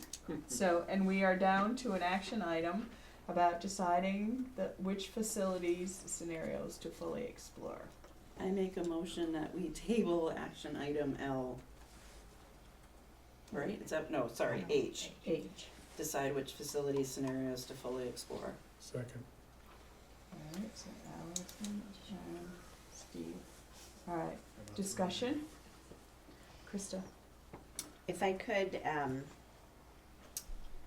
ask folks to, do we have the hard copy of the Community Engagement Committee update? I thought I asked Jennifer if she could make copies. That's, yeah, you did ask. It is linked if you have your, It's not in my Agenda. stuff. if you're able to get on digitally. But I'm just mentioning that because I wanted to just say a few words about what we did and why we're proposing we wait, especially for the folks that weren't there that are here from the public. So we did get through probably 2/3 of our agenda. The final third being to make recommendations to the board. And the first half of the day was spent reviewing all of the feedback from the community. And then the second half, we were in mixed groups, board members, administrators, and community members, spending a lot of time discussing each scenario and identifying benefits and trade-offs of each with respect to their ability to meet strategic goals and community values. And while we had some themes that I think emerged, we really didn't get to the point of making clear recommendations. It seems like we need an opportunity to focus just on that issue. And I think that those were the two outcomes of the retreat that we weren't able to attain, both making recommendations for the board of scenarios that would be worthy of future study, but also, and I think equally important, and this was talked about at the retreat, identifying ways to leverage the community interest and energy around things that connect this specific issue of our facilities to bigger issues like lobbying the legislature, looking at community partnerships, some of those issues that I think had a lot of energy in the community and speak to the connection of what our facilities plan looks like with what's going on, throughout our district in terms of our population and other challenges. So it's a lot. It would have been a lot for us to digest in this meeting. Don Patrick and I thought that there would be some value in seeing if Sue could join us for that special meeting if we decide to put it off until a later time. Looking at her schedule and our schedule, looking at board turnover and town meeting, we were trying to have that time be, and also because this is part of our timeline that we've stated with the community, we were trying to have a quick turnaround, which is why I think Don sent out an email with a couple of options for next week. So it is a quick turnaround, but that's kind of what our thinking was. The other thing that isn't on the community engagement report, but that I wanted to discuss once I guess we figure out if we want to table this or not, would be if there are any questions the board has that you might think about that we want to provide context to or bring to our conversation next week to help us gain clarity. So I don't know exactly what those might be, but if there's anything people feel like, it would be great to just know a little bit more about X, Y, or Z. Is that something you want to know right now, or do you Well, want us to no, send but I those in think to you somehow? This was just my idea, and we can talk about whether this makes sense, but my idea was maybe people could send those along after this meeting, and, I don't know how reasonable it is to get lots of in-depth information for a meeting that might be in just a few days, but there are a couple of things that I think, you know, one specific example that we've talked about a lot is, you know, in the scenarios is, you know, some scenarios have a separate middle school option and some don't. And so, you know, a question might be, you know, what is the value of making that a priority in whatever we decide to do next? And what's the sort of the general feeling in the education community about the value of a separate middle school? For me, that might help me to say, to want to put a recommendation in for a scenario to be studied that includes that. But I don't know if, you know, getting that information would be helpful for folks. Anyway, I'll stop now, but. Sarah. My question about, I agree that we shouldn't rush the conversation of choosing which scenarios to look into and invest in. I think it's tricky to have such a quick turnaround, given that availability. I know that I'm not available for that conversation. And part of and not that I need to be, but I would like to be, given the investment already put into it. And also the availability of the community members who have been a part of it, and the availability of staff, administrators, teachers who have been a part of the conversation. I think it's tricky. So I don't know how we're going to be able to reconcile that, and then also just the jumping off point, like where will that meeting begin? Will it begin where we left off with like, before, you know? So I guess I have questions about how that looks. Yeah, what are the impacts on face value of moving the meeting to after the election? Allison. After town meeting, I mean, I know we'll have board changeover, but whoever is elected to the board is going to have to deal with our recommendations regardless of whether they, you know, whether we meet to make those recommendations before they're elected or not, so. I certainly personally wouldn't object if the discussion were to be postponed until after that happened. Allison? I think Sarah had her hand up before me. Go ahead, Allison. Two things. So for me personally, I didn't realize that Saturday was proposed to be the last day that we were gonna discuss that, and then we were gonna take a motion as a board to move ahead with studying scenarios. I don't know if that's just something I didn't pick up on, but there seemed to be a little bit of confusion around that. So I'm glad that we didn't take that step. And then the second thing is, you know, if we want to get the community, I think we need more community input, especially since some of the scenarios have information that we're just starting to talk about, like what's the community interest in having a middle school. And I know we could meet this to death, but maybe there are a couple more questions we need to flesh out before the board, however it's made up, decides. I know we need to move on it, but. I guess just Sarah? Oh, sorry. I agree with Sarah. I am also not available on Monday, and felt like it was a giant investment of understanding, and I'm like, where's the trajectory gonna go? And now do I have to have buy-in and a trajectory of a pretty important, I think, discussion, and then to lose a couple people just because of, you know, like we need to plan for these kind of meetings, and so I'm okay with tabling it. I'm really uncomfortable with not being there for it. Yeah. Liz? I some of this about flushing out the feedback about having a middle school and all of that, or about, for instance, I kind of thought that's where we wanted to choose our scenarios that we were going to study, so that we could start those conversations with the community. At least that's what I was thinking, so that we would get so much more information and be able to that's following. Like we're just getting started on all that.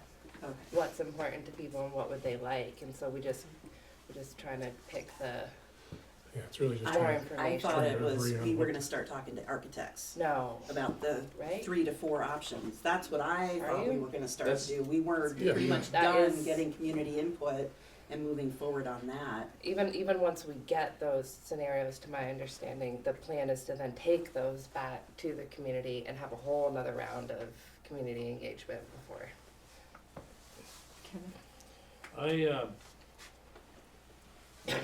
I set this issue aside once the email for rescheduling, so I still wanna formulate my thoughts.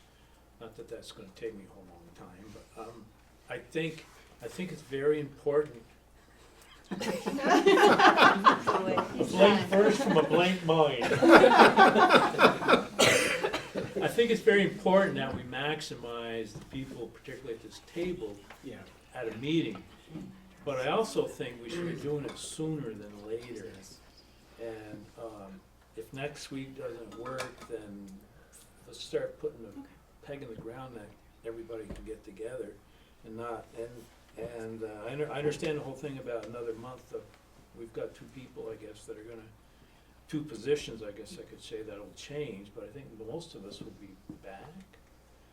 We're planning on, would have desire to be back. So my caution is, and I'm not sure, I think we got a lot of good input. At least the table I sat in was tremendous about thinking and conversing and bringing options together. So I think we flushed out a lot of things, and we need to be deliberative at this time. And like I said, sooner the better, but we need to have as many people around this table there as we can possibly get together for a meeting. Krista, did you? Another party that's not gonna be there for the annual meeting either, so. Krista, did you have something?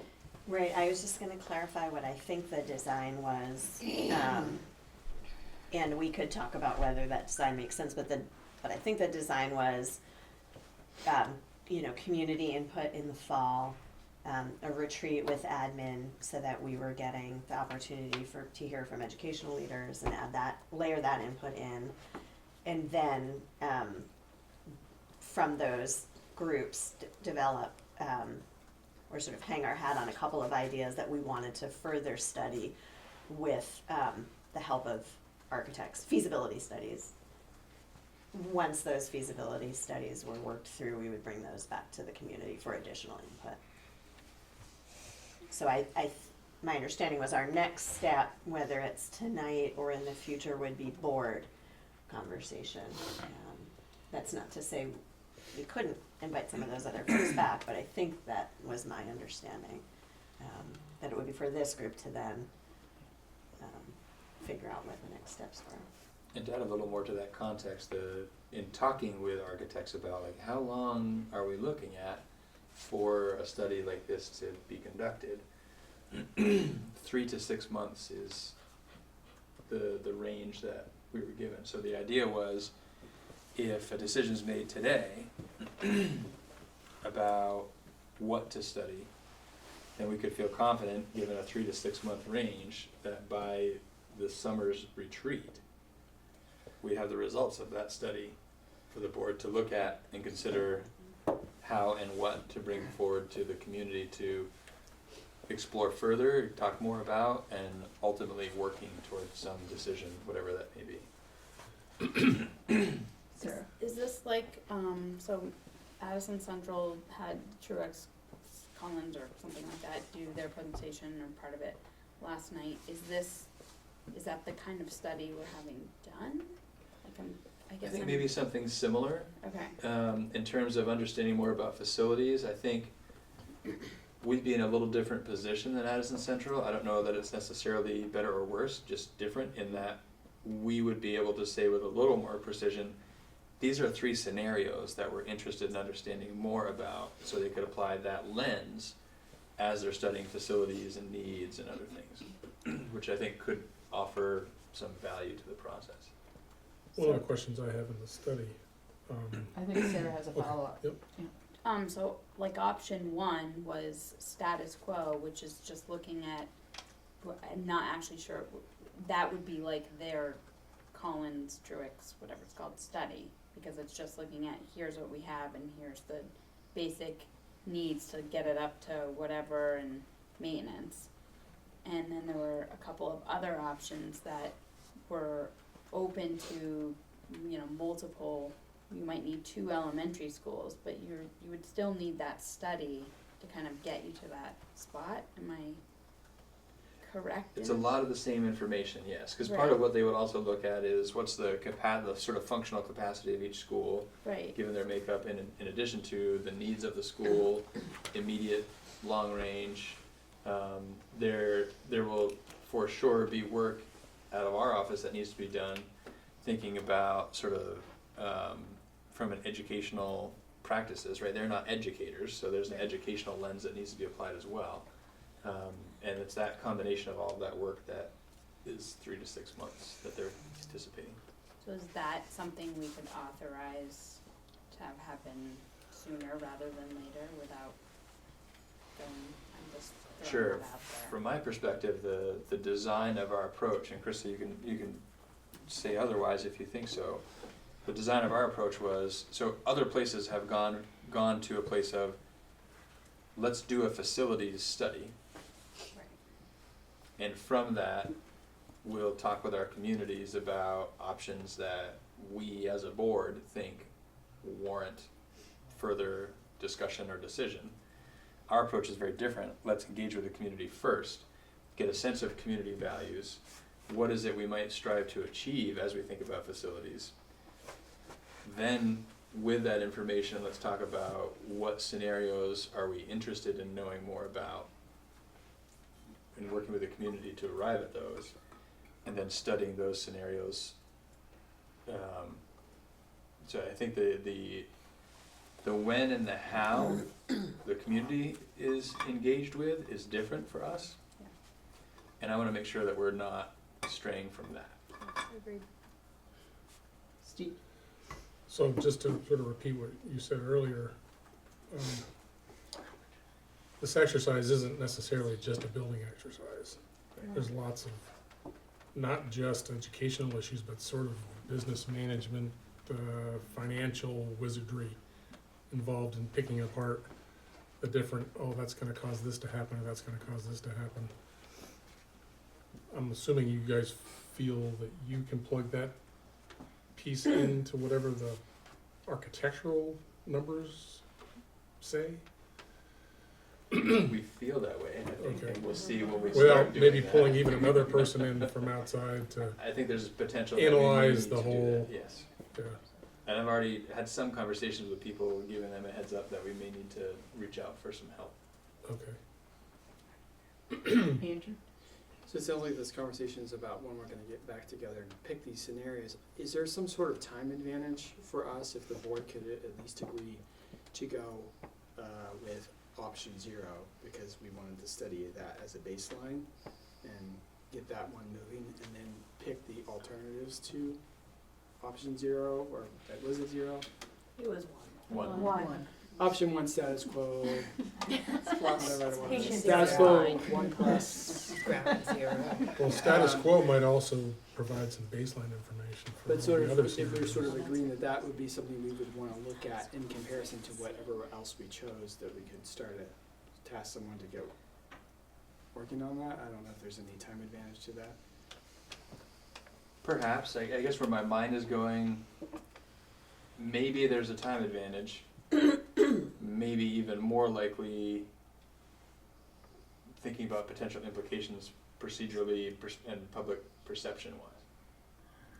If we are studying one and only one at that point, what message does that send to our community? Whatever it sends, it's the wrong message probably, because we know there's lots of other conversation, there will be other scenarios, but the perception may not be that there are other scenarios. So I'm just thinking about it from that public perception perspective, and it causes me to wonder. Well, in writing a proposal, you'd rather write one proposal for the whole work rather than piecemeal it out. Yeah. Kevin? Yeah, I think it needs to be a package. I think there's a lot of programming that the administration needs to do,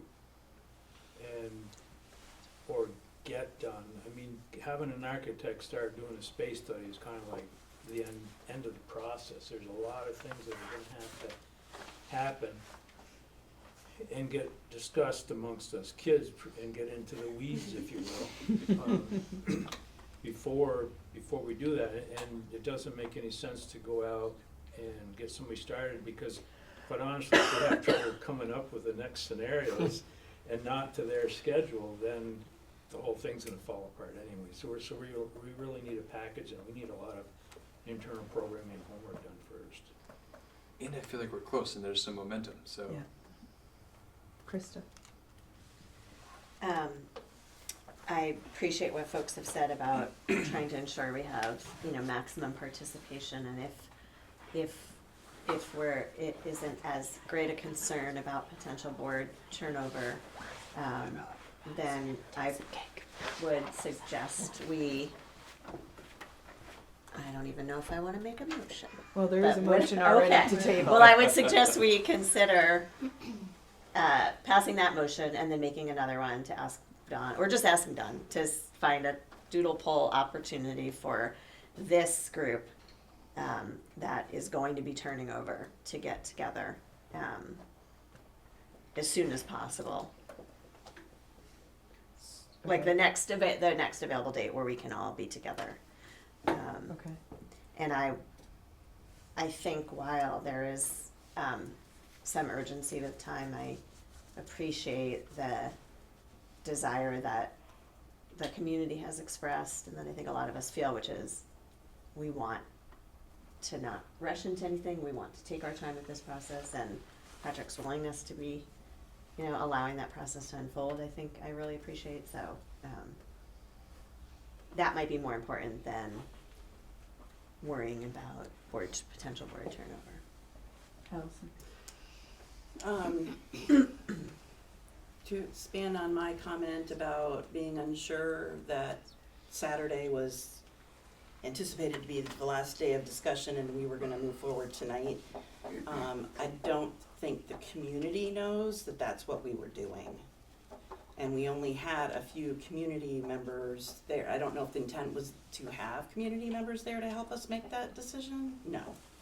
Okay. Well, I mean, I think So maybe we have the 4 scenarios we're ready to put forward and have the courage and rip off the Band-Aid and go with it. Cause like Lori said, the middle school principal, this is icky. So, I don't know how much more discussion will lead to a change in essentially the 4 scenarios that we were going to look at. So we came up with those on Saturday, and if we keep talking about it, we're gonna end up at the same place essentially. So I'm okay either way. And I'll leave it at that. Kevin? For me, not that I want to start over, there's four scenarios, but I have some concerns about the 4 scenarios, and there should be a 1.1, 1.2, maybe a 2.2, 1 and 2.2, and a 7. So Yeah. I think That's where we there's need to some talk. underlying things that still need to be discussed with those, because and I don't want to get hung up in a discussion about it, but I'm not so sure that those 4 that we settled on really captured everything that the community's looking for. Or that they don't best describe what I think we can offer the community to cover their desires as best as possible. That's the kind of discussion. I agree with you, Kevin. We need more time to discuss it. I mean, I thought it was really well facilitated on Saturday. It was great that we all showed up. I was clear, just given the agenda, that was our goal. So I didn't feel like I was blindsided by what the agenda was. However, when we just started talking, sitting at our tables, like our table, we were not as productive as some other tables. And so, we were kind of lost. And so to go from that to then voting here, I would rather not. And I would rather meet again with this body or with the next board, because the next board is going to be taxed with having to work with this whole process that we've been undergoing. I call the question and ask that we vote on tabling this action item. Or act on the motion on the All right, floor about tabling. all right. Well, let's just ask the question. All those in favor of tabling the action item to decide on which scenarios to fully explore, please say aye. Aye. Any opposed? Any abstentions? Now, I think I heard that you want me to go out and look for another date, and as soon as we can get all the parties that need to be there, get it in action. And could I ask also that maybe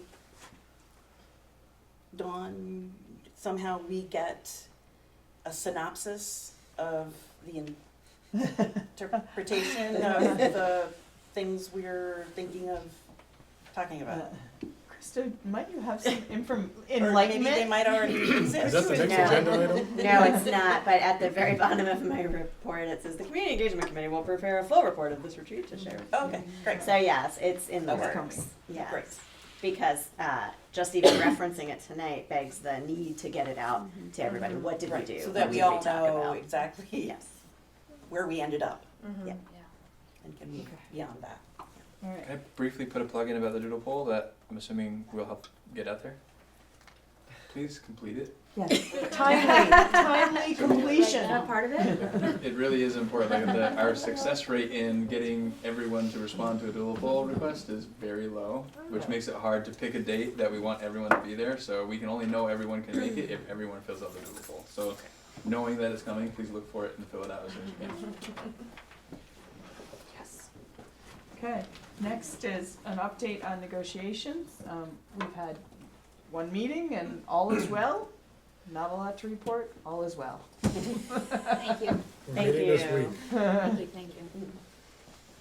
All right, next, an update Community Engagement Committee. Do you have any more to add? No, ma'am. All right. Legislative update, VSBA, go Kevin.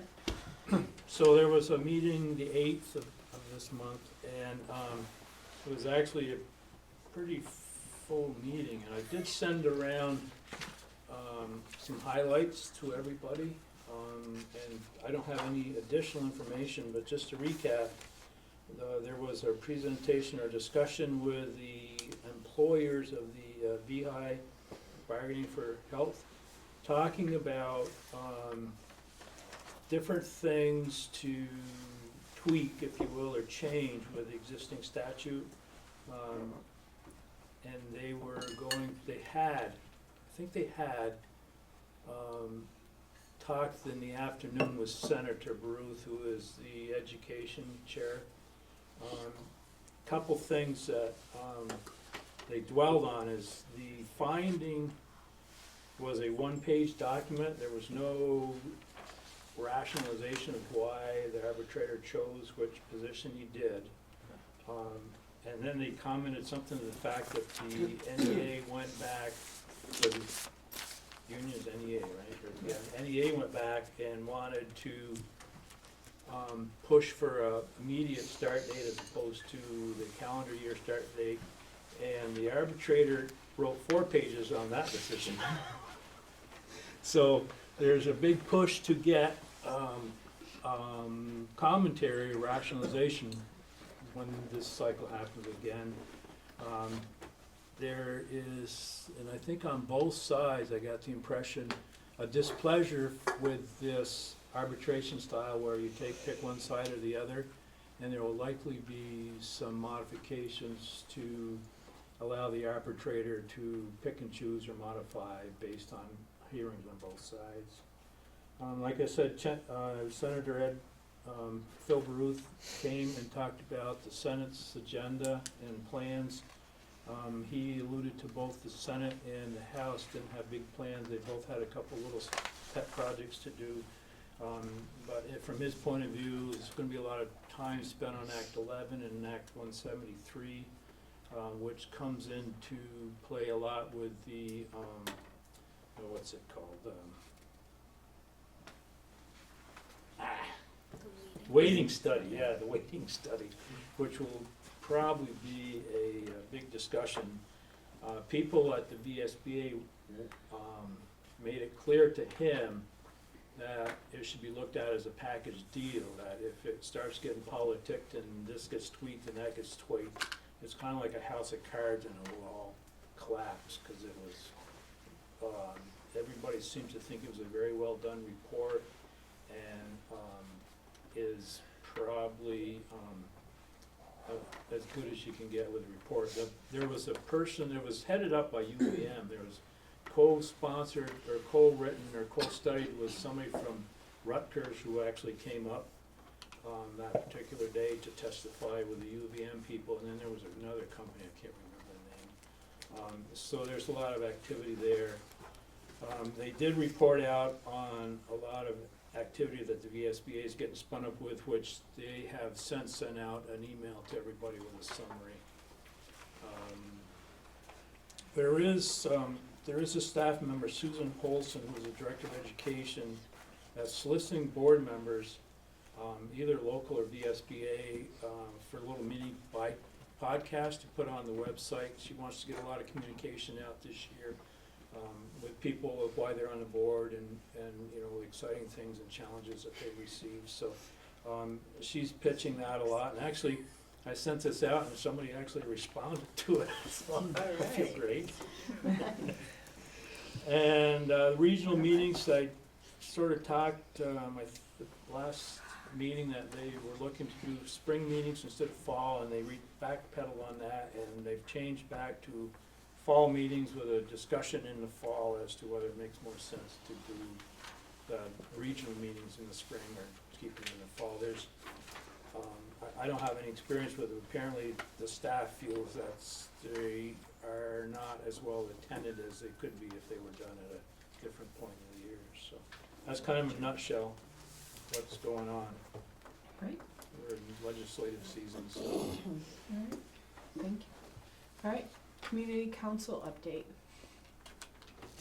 So, we had a meeting on Monday, and we approved a video game club which is going to start up in the next few weeks.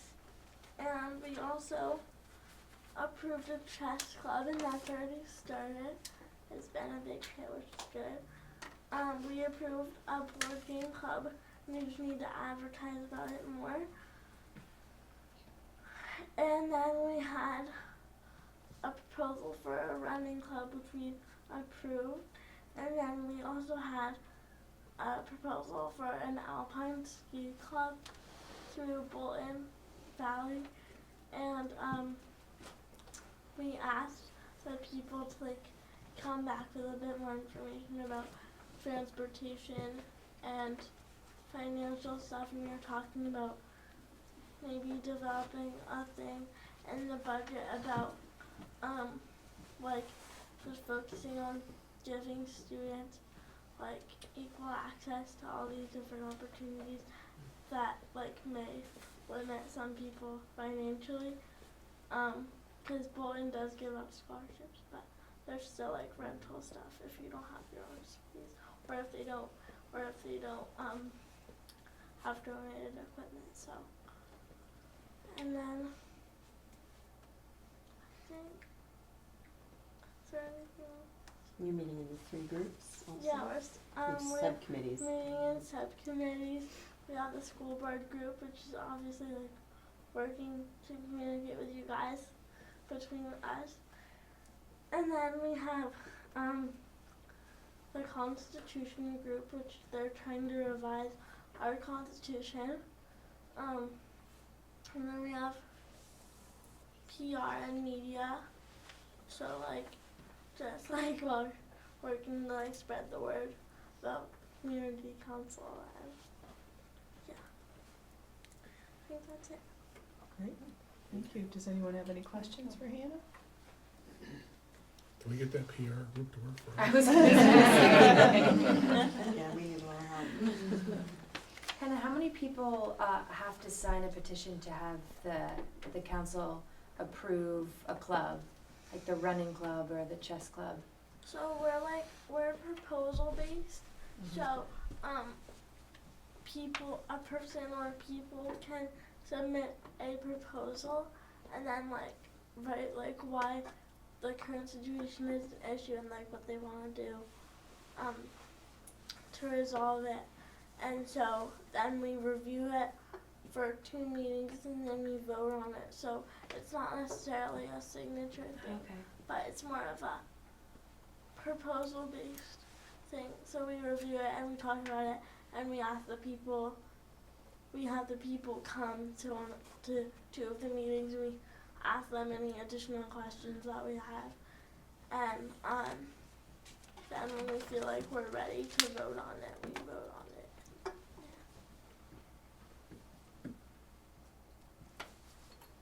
it. Liz? I would just like to compliment the community council crew on having a lot of questions when somebody comes in with a proposal. I'll skate by the community council. Yeah. It's like the Shark Tank. That's awesome. Okay. Next we have discussion preparation for the annual meeting. Did you all get to take a peek at these books?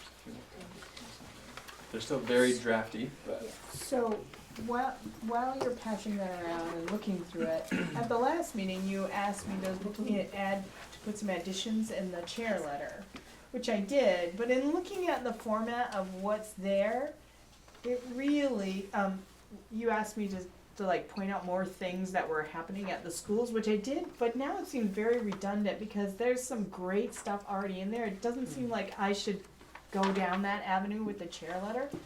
Maybe spend more of the time explaining the budget stuff. Yes. It seems like a better way to, because there's 2 and 3 places where there's school-based information in that report like it is there. So I'm going to have to rewrite my letter completely. But I think that would be better to take that piece out. You could talk about board highlights. I could talk about what? Board highlights. Oh, board Highlights. New jackets. Okay, swag. Maybe not the jacket.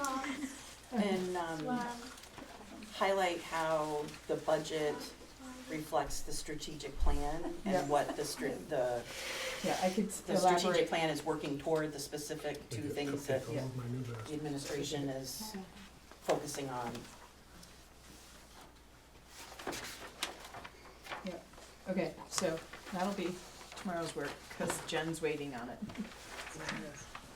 Sarah. Can I do, this is gonna sound really crazy, but when I was glancing through this, I think it's just a positioning piece, because I'm like, oh, at Beeman, they built a mud kitchen, and I read down, I'm like, and we had a lockdown. And I was like, oh, I just feel like maybe pull the safety drills from all the schools and do like one compilation of a summary of safety stuff that's happening, and then hit on the highlights. It just felt, I'm sorry. That's for that PR. Yeah, I was just like, group would oh, and really then come we in had, handy. yeah, right. Anyway, it's just, I think, a positioning piece. It's good to highlight the safety, but maybe pull it together.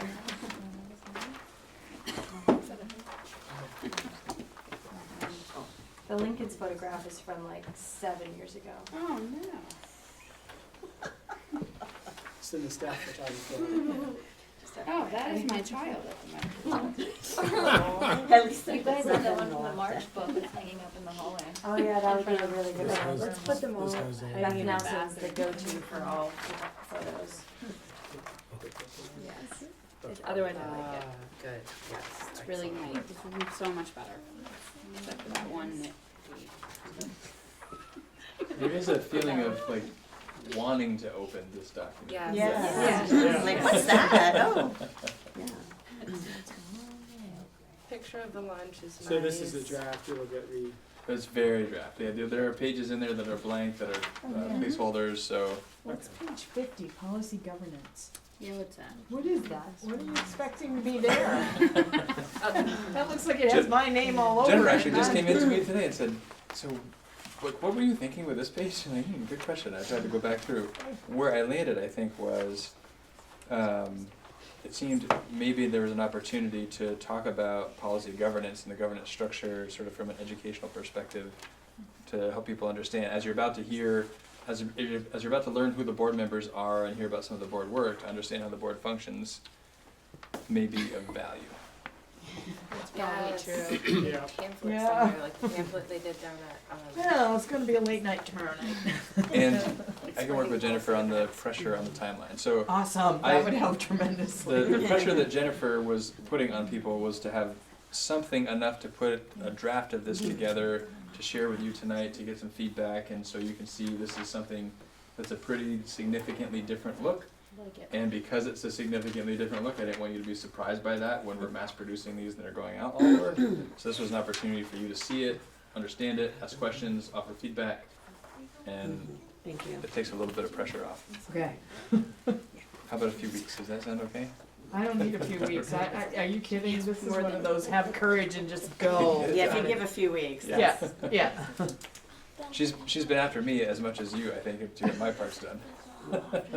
Which is Well, at a first I strength of said, hers. yeah, I'll get it to you, no problem. And I'm like, wait a minute, I can't give it to you till after that meeting on the 28th because I don't know what's gonna be decided. And if I leave out numbers, they're not happy. If I put in numbers, they're not happy. I think I gotta put in numbers. So, And the other piece that's worth knowing is we can produce these in-house now, so we don't have to send them out to printers. So the turnaround time, then we have a little more control over. We're not subject to whatever it might be for the printers. Though our printers have been great in the past in getting things turned around quickly. So we should have a communication that says where people are gonna be able to find a copy of this. in the past, we've done those postcards that said where to find it. But I don't know that we've talked about. Every mailbox got a postcard that said annual reports are available, check the website, or pick them up at the office, but, We can do that again. And I assume there'll be Yeah, there'll be a PDF version on the website. I like that they list everybody who works. And we can probably send some links to social media. Liz, and I see the map is in here, right, the map? And that seemed like a really big celebration. I heard a lot of awesome feedback about kids setting goals and achieving them and well beyond. So if that could be a highlight in with the map. Just seemed like a lot of kids were super excited. It sounded like teachers, everybody was excited across all the schools. She's that big map lady. Yeah, the big, well, the. Or not the big. You know what I mean. Yes, I do, yes, exactly. on another annual meeting question, would we be able to have our students sit at that meeting? I think we could, cause they, At the annual meeting? at the annual Yeah, meeting. Hannah was just asking, do I think that would be, taming. Yeah, and I feel like their role would be similar to what their role is here in terms of their thoughts are welcomed and they're non-voting members. Yeah. I think that would be great. Yeah. And because they can't get Calming. enough of these meetings.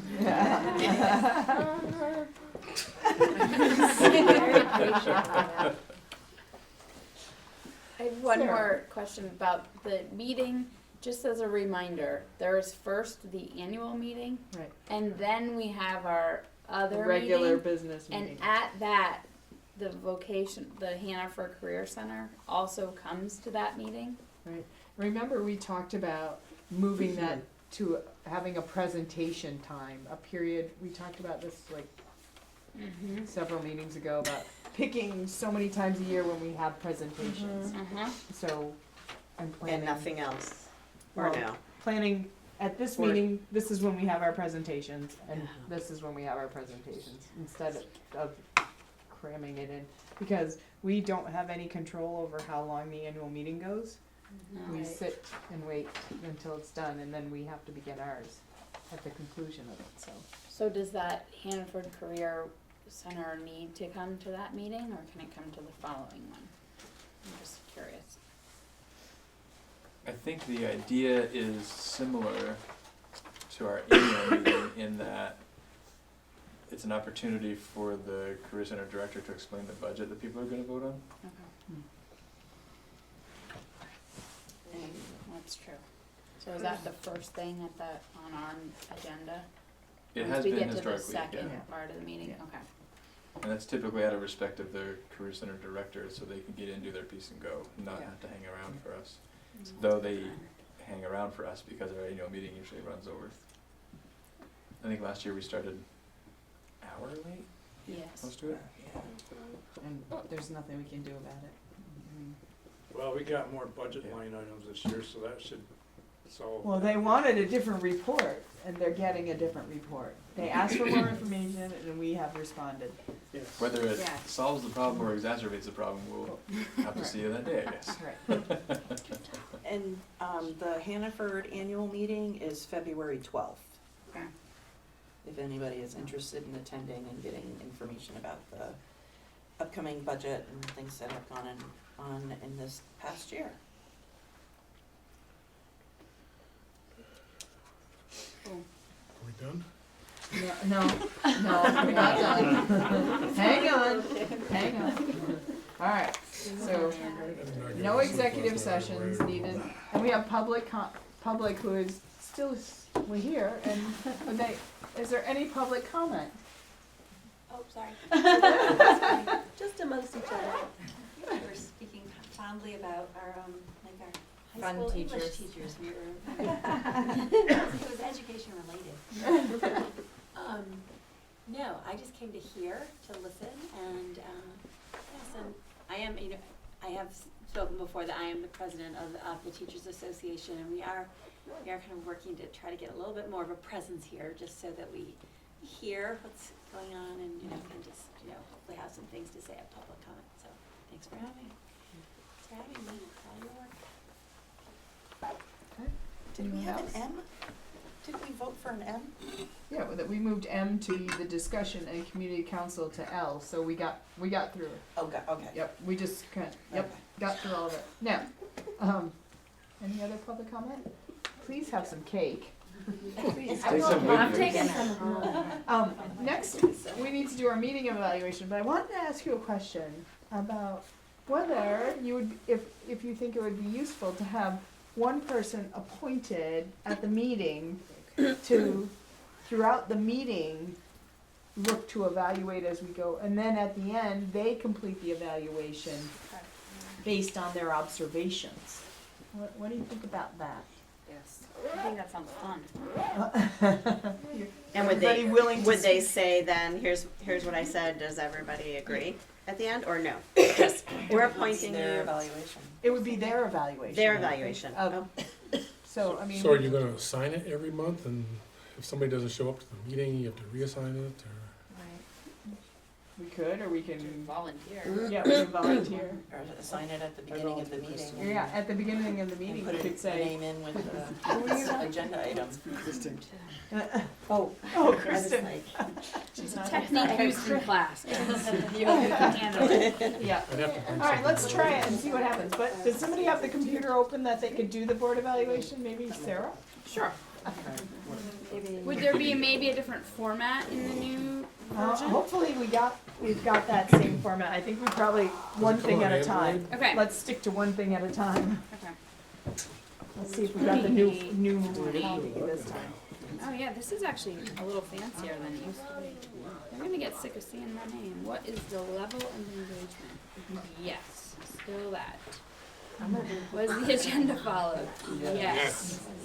Does the chair effectively establish the agenda and materials for distribution to the board? Yes. I love the ballots already written. It's easier. Oh, there's a lot of ayes. This is what happens when I do the agenda. Is the chair effective in fostering a professional culture regarding fair and open deliberation, full participation of all members, and ensuring integrity of the board process? Yes. Couldn't be better. Other feedback for the chair? Thank you. Thank you. Thank you. Thank you. We should try to offer her a raise at the end of the meeting. What went well with the meeting? We had cake. Yeah. And swag. And swag. You saw the boiler room. That's right, we saw the boiler room. The tour and the boiler room. Okay. Suggestions do you have for ways to improve future meetings? I'm with the Bobcat.